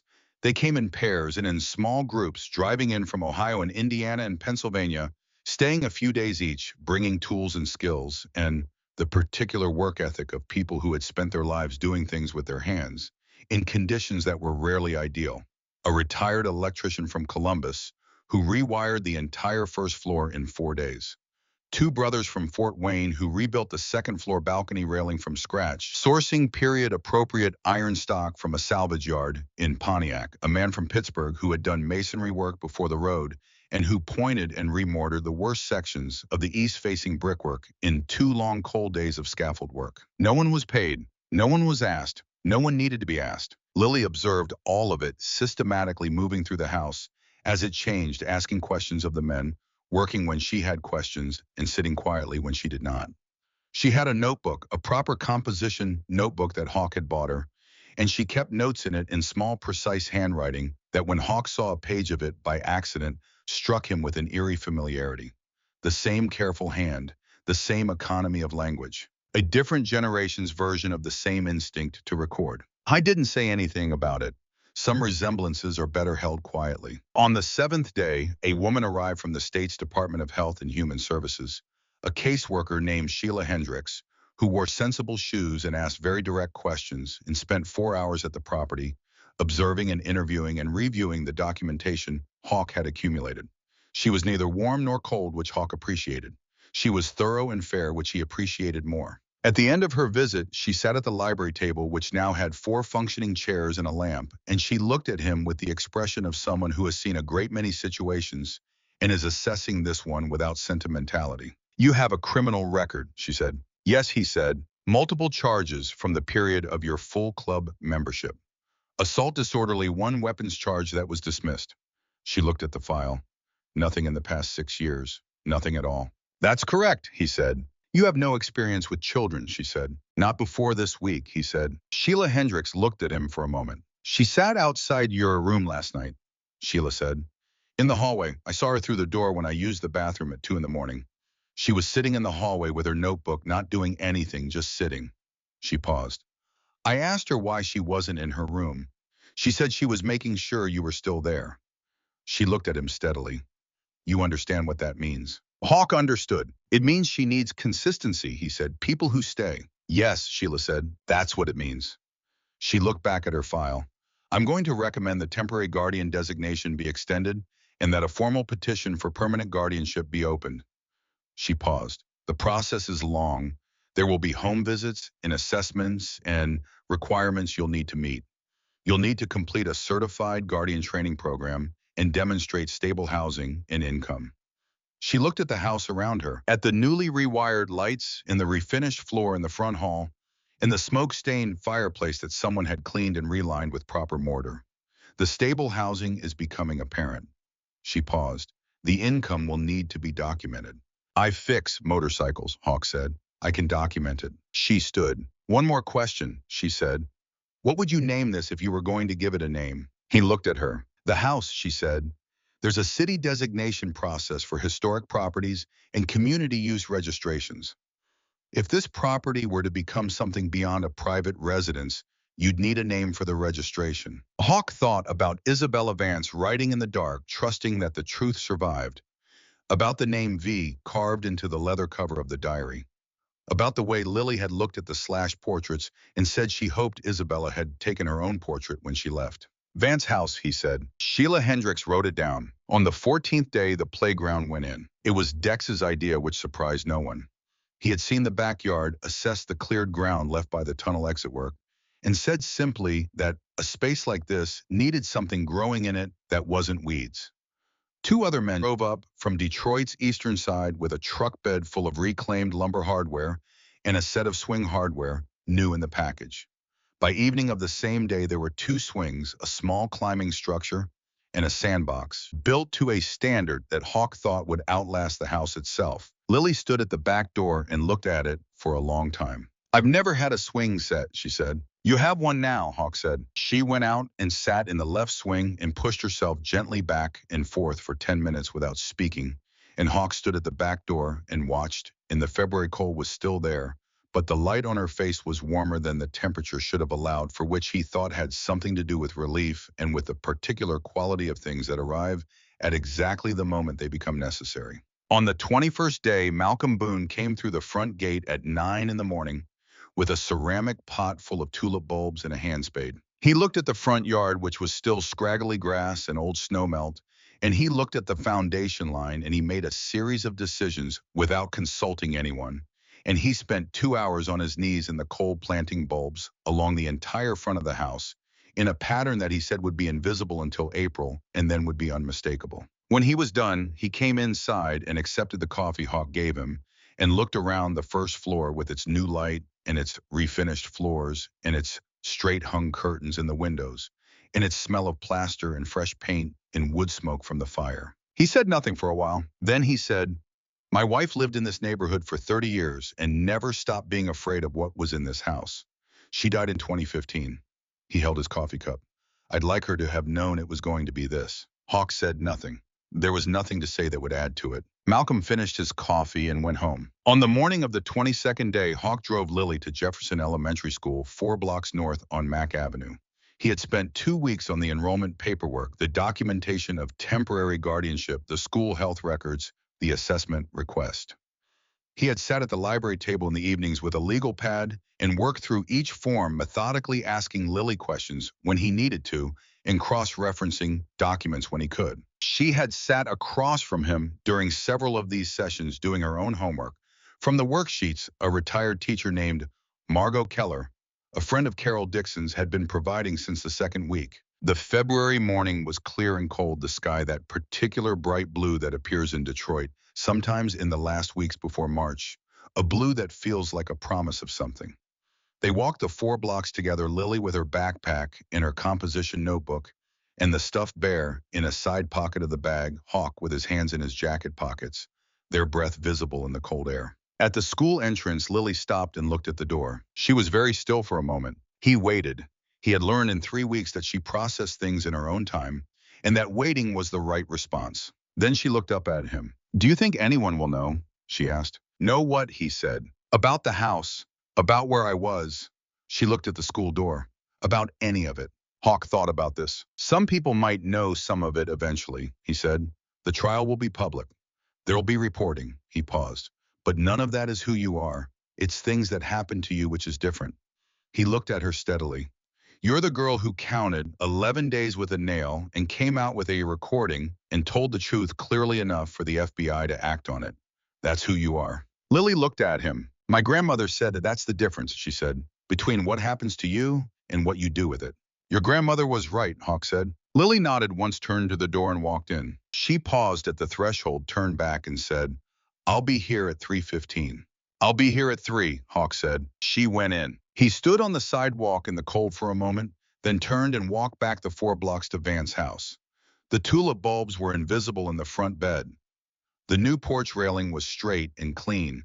The stone angels at the entrance steps still had no heads, but someone he noticed for the first time had cleaned the stone of them with a wire brush, removing the grime of decades. And in the clean, pale stone, the angels looked less like failed guardians and more like something that had simply weathered for a very long time and was still standing. I went inside and started the fire and put on the coffee and sat at the library table with his phone. Viper answered on the first ring. "How's the kid?" Viper said. "First day of school," Hawk said. A pause. "Good," Viper said. They were quiet for a moment. "Pierce's arraignment is next week," Viper said. "I know," Hawk said. "You going?" Viper said. Hawk thought about this. "Yeah," he said. "I'll ride with you," Viper said. Another silence. "There's something I have been meaning to say," Hawk said. "Say it," Viper said. Hawk looked at the fire. "When I left 3 years ago," he said, "I wasn't running from the club.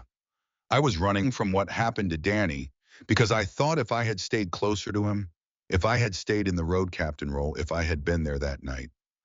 He stopped. "You couldn't have been there," Viper said. "Pierce made sure of that. That was the point." "I know that now," Hawk said. "I didn't know it then." He paused. "I'm done running from it." Viper was quiet for a moment. "We know," he said. "You came back. That's what we know." Hawk looked at the fire.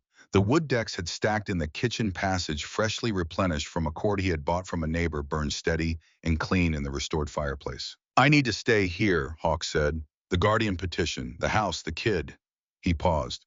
"I can't road captain from here." "I'm not asking you to," Viper said. "But you're still one of us. That doesn't have a residential requirement." He paused. "You've got a chapter 2 miles from that house. They'll know where to find you when they need you, and you'll know where to find them." Another pause. "That's what family is, Hawk. It's not geography, it's knowing where to go." Hawk held the phone for a moment. "Yeah," he said, "I know." He put the phone down and looked around the library. The bookshelves had been rehung, the volumes sorted and reshelved by whoever had taken on that particular task, and the room looked almost like what it had once been, a place for thought and record, for the accumulation and preservation of knowledge. The walnut desk sat at the angle it had always sat at, and on it, in a clear archival sleeve, was a photocopy of Isabella Vance's diary. The original was with the FBI evidence tag in a climate-controlled storage vault in Detroit. But Hawk had requested and received a certified copy, and it sat on the desk in the room where Isabella had probably worked under good light available. He had thought about what to do with it for 2 weeks. He had decided to leave it where Lily could find it when she was ready to read it in her own time, at her own pace. He had not told her it was there. He would not tell her. Some things needed to arrive on their own terms. At 3:15 exactly, he walked back up Mack Avenue to Jefferson Elementary. The school bell had released the children 2 minutes before he arrived, and the sidewalk was the particular organized chaos of elementary school dismissal, backpacks and voices in the specific energy of children, coming off 6 hours of enforced indoor attention. He stood at the corner and waited. Lily came out in the second wave. She walked with the same straight posture she always had, the same measured pace, her composition. Notebook held against her chest with both hands. Two girls walked beside her, deep in a conversation that Lily was clearly listening to, rather than leading her expression, neutral but engaged, the expression of someone gathering information. She saw him at the corner, and her pace did not change. She said something to the two girls, and they nodded, and she walked to him. "How was it?" he asked. She considered the question with appropriate seriousness. "The math is below where I am," she said, "but the reading is interesting. The teacher is good at questions." She paused. "And there are two girls in my class who want to be detectives." Hawk looked at her. "They might know someone who'd be useful to them someday," he said. The corner of her mouth moved in a way that was not quite a smile, but was clearly aware of being close to one. They walked back the 4 blocks together through the cold, bright afternoon, and the tulip bulbs were underground and invisible, and the angels at the gate stood cleaned and headless and still somehow enduring, and Van's house was warm inside from the morning fire. 6 weeks later, the first tulips came up. 15 of them, red and yellow and a deep orange, that Malcolm said he had not planned but had clearly happened anyway, lined up along the front foundation of the house in the particular riot of color that February planted bulbs produce when March finally relents and the ground warms enough to let them through. Malcolm came out of his house and stood at the fence and looked at them with an expression that Hawk recognized, having seen a version of it on many faces in the past weeks, the particular expression of someone witnessing something they had not been sure was possible. Lily crouched in front of the tulips and looked at them carefully the way she looked at everything. Then she took her composition notebook from her backpack and wrote something in it. Hawk stood behind her. "What did you write?" he asked. She showed him the page. "Day one of something better." He looked at it for a moment. Then he looked at the house with its new porch railing and its clean pointed brickwork and its warm windows, and at the two headless angels standing guard at the entrance that Malcolm had cleaned to pale stone, and at the tulips planted by a man who wanted a dead woman to know that things had changed, and at a 9-year-old girl who had counted 11 marks on a concrete wall and come out the other side with enough clarity to recognize good people and enough courage to wait for one. I thought about Danny Slater, who had been curious and careful and kind, and who had believed that the truth pursued patiently enough and honestly enough would eventually arrive somewhere. It had arrived here. Hawk sat down on the front step in the weak March sun, and Lily sat beside him, and Malcolm stayed at the fence with his coffee, and nobody said anything for a while because nothing needed to be said. The tulips were red and yellow and a deep, unplanned orange, and the light on them in the morning was exactly what it should have been. And Vance's house was warm inside, and the fire was going, and the library held the copy of Isabella's diary in its archival sleeve on the walnut desk, waiting for the day it would be read by the person it had always been written for. Some things Isabella had written need to be witnessed, even when the witness cannot speak. She had been right about that. She had been right about almost everything. And the truth, as she had also written, had survived longer than the people who made it necessary. It was still surviving. Right here on a step in Indian Village, in the March light, with tulips and coffee and a notebook, in the low, easy rumble of Harleys. Somewhere in the distance, the Michigan chapter rolling out for the first run of the year on a morning finally warm enough to try. The sound of them faded east toward the lake, and the morning was very quiet, and it was exactly enough. The formal guardianship hearing was scheduled for a Thursday in April in a courtroom on the fourth floor of the Wayne County Family Court building on Lafayette Boulevard. Hawk had driven past the building twice in the weeks before, not stopping, not going in, just noting its location and its windows and the way the light hit it in the morning. He was not prone to ceremony, but he believed in preparation. And preparation sometimes looked like simply knowing the shape of a thing before you were asked to stand inside it. He wore his leather cut to the hearing, not as a statement, not as defiance, because it was his, because it was honest, and because Sheila Hendricks, when she had mentioned the hearing, had said that the court responded to authenticity above presentation. He had believed her. Lily wore a blue dress, a real one, not the pale blue remnant from the basement. She had found it with Carol Dixon on a Saturday afternoon trip to a resale shop on Gratiot, and she had carried it to the register herself and paid for it with money from the $10 a week Hawk had been giving her for small household tasks since week 2. It had a pattern of small, white flowers, and it fit her properly, which made her look at once younger and more like herself than she usually did in borrowed clothes. Carol Dixon sat behind them in the gallery. Sheila Hendricks sat to the side of the courtroom in her professional capacity and did not look at Hawk in any way that communicated anything other than professional impartiality, which he appreciated. The judge was a woman of 60-something, silver-haired, with the unhurried manner of someone who had presided over enough family court proceedings to understand that the paperwork was a formality and the real evaluation happened in the room. She looked at Hawk. She looked at Lily. She looked at the file. She asked Hawk 3 questions. Whether he understood the permanent nature of the commitment he was making, whether he had a stable plan for Lily's education and healthcare, whether he understood that Lily's needs might evolve in ways he could not currently predict, and that he was committing to meet them regardless. He answered yes to each. She asked Lily 1 question. "Is this what you want?" she said.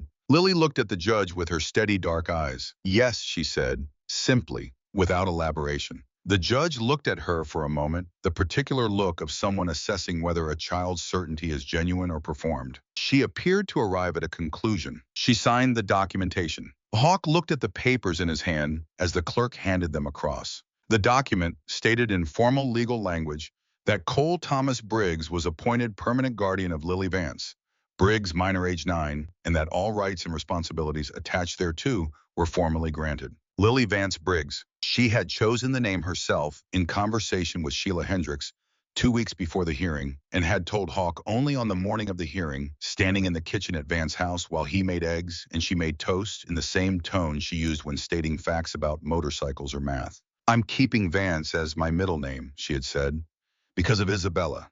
And because the house has her name, and I want to share it, she had paused. And I want Briggs at the end, if that's okay. I had said it was okay. He had not said anything else because there was nothing else to say because the word okay was inadequate, and everything more adequate than okay was too large for a kitchen at 7 in the morning. Outside the courthouse in the April sun, Carol Dixon hugged Lillian, then looked at Hawk with the expression of someone who had placed hundreds of children and knew exactly what this particular conclusion meant. She did not hug him. She held out her hand and shook it firmly. You did the work, she said. Every appointment, every form, every class. She looked at him steadily. That's the whole of it. That's all it ever is. Hawk held her hand for a moment.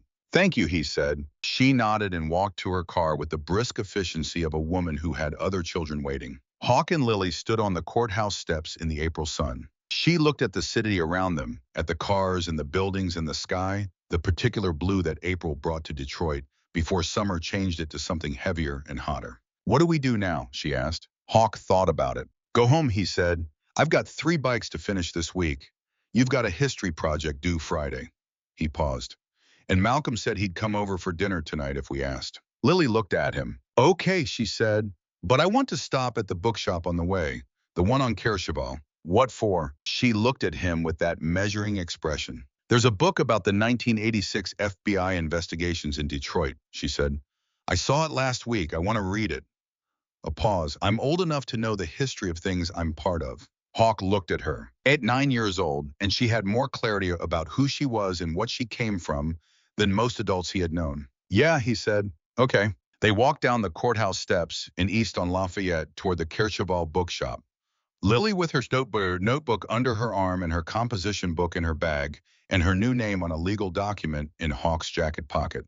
The city moved around them in its ordinary April way, and somewhere behind them, 4 blocks north, Vance House waited with its warm windows and its refurbished library and its archival copy of Isabella Vance's diary on the walnut desk patient and full of light. Day by day, it had always been waiting for this. It always had been going to be this. Some things Hawk had learned do not save themselves.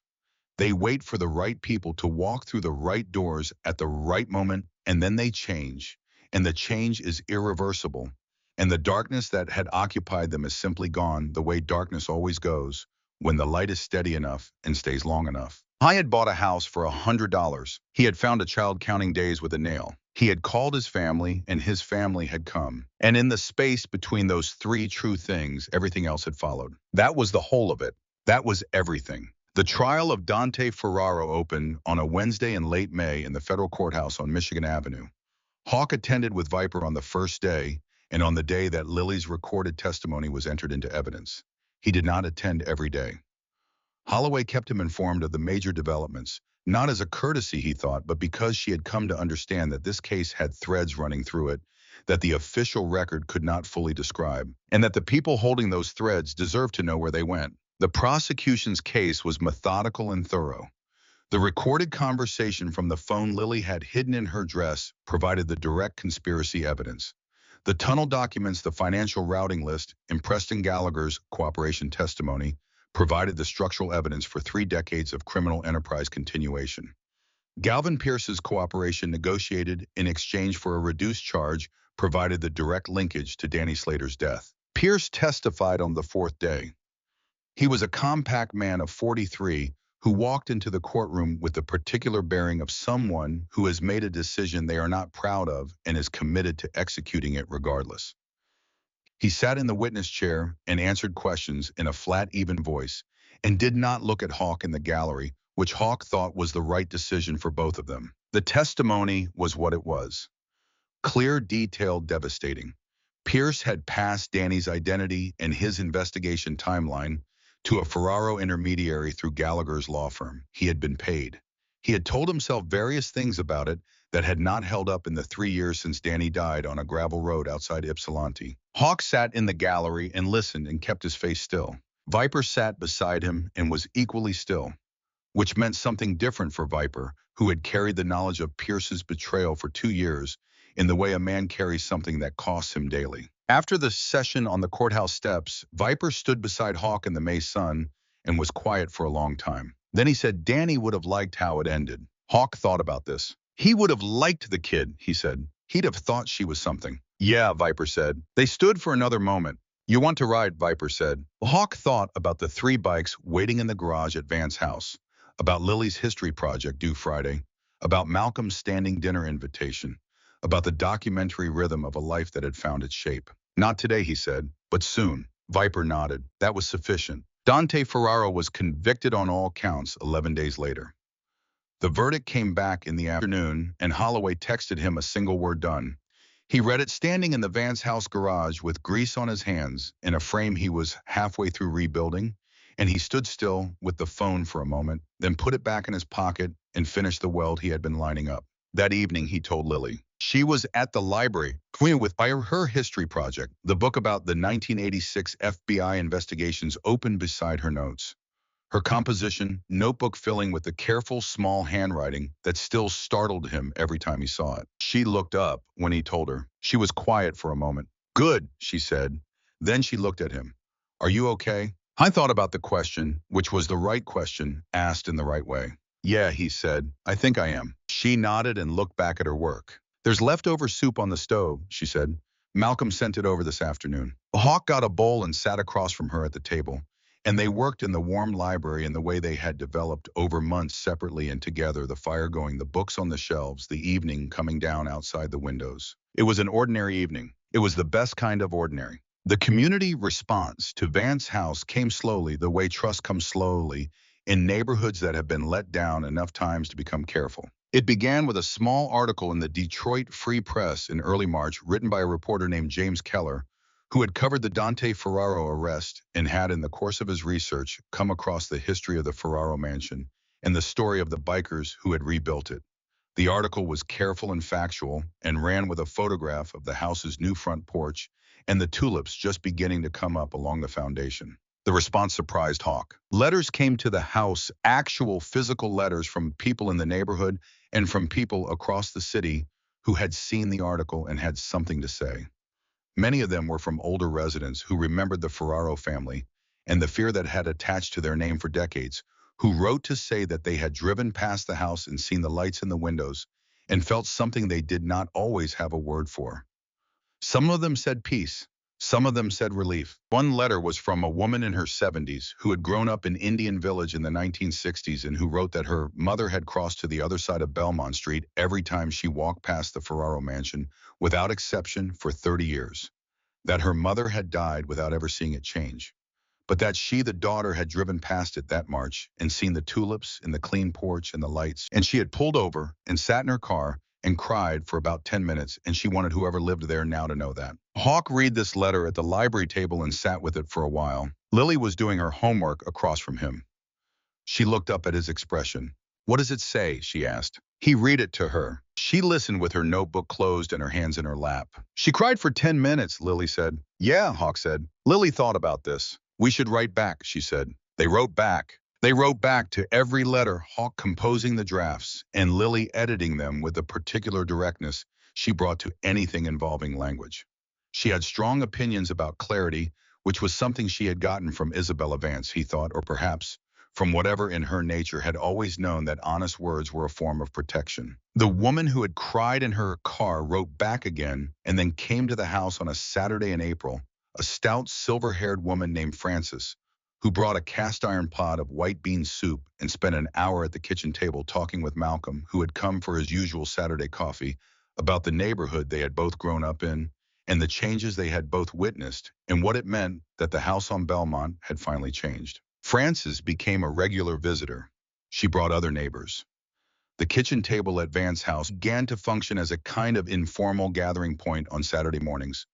Coffee and conversation, the slow accumulation of community that happens when a place provides the conditions for it without forcing the pace. Sheila Hendricks came for a follow-up visit in May and observed the Saturday morning gathering from the doorway, and in her assessment notes, she wrote in the professional language of state child welfare documentation, the child appears well integrated into a stable and engaged community network, with multiple identified adult mentors and consistent household routine. The guardian demonstrates appropriate attentiveness and has established a home environment significantly above the minimum standard for the designation. What she did not write, because it was not the language of assessment forms, but which she conveyed to Carol Dixon afterward, was that she had stood in the kitchen doorway of Van's house on a Saturday morning and watched a 9-year-old girl with a composition notebook correct the grammar of a retired automotive worker's story about a neighborhood she had never lived in, while a man with a faded Hells Angels patch and motor oil on his hands listened to both of them with equal attention. And she had thought that this was what the whole system was supposed to be for,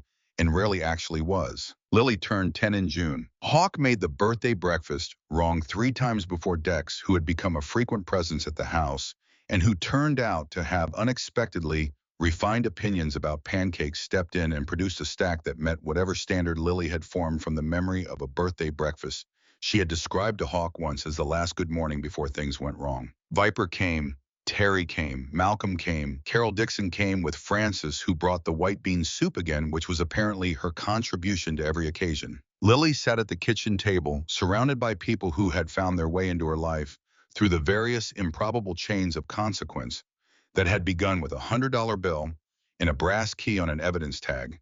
And she looked at the birthday cake Hawk had bought from the bakery on Courchevel, with its uneven frosting and the 10 candles that he had let her light herself, and she blew them all out in one breath. Hawk asked her what she had wished for. She looked at him across the table. "I wished for tomorrow," she said, "just tomorrow, the same as today." I looked at her. She looked back. The candles were out, the smoke rising thin and straight in the still kitchen.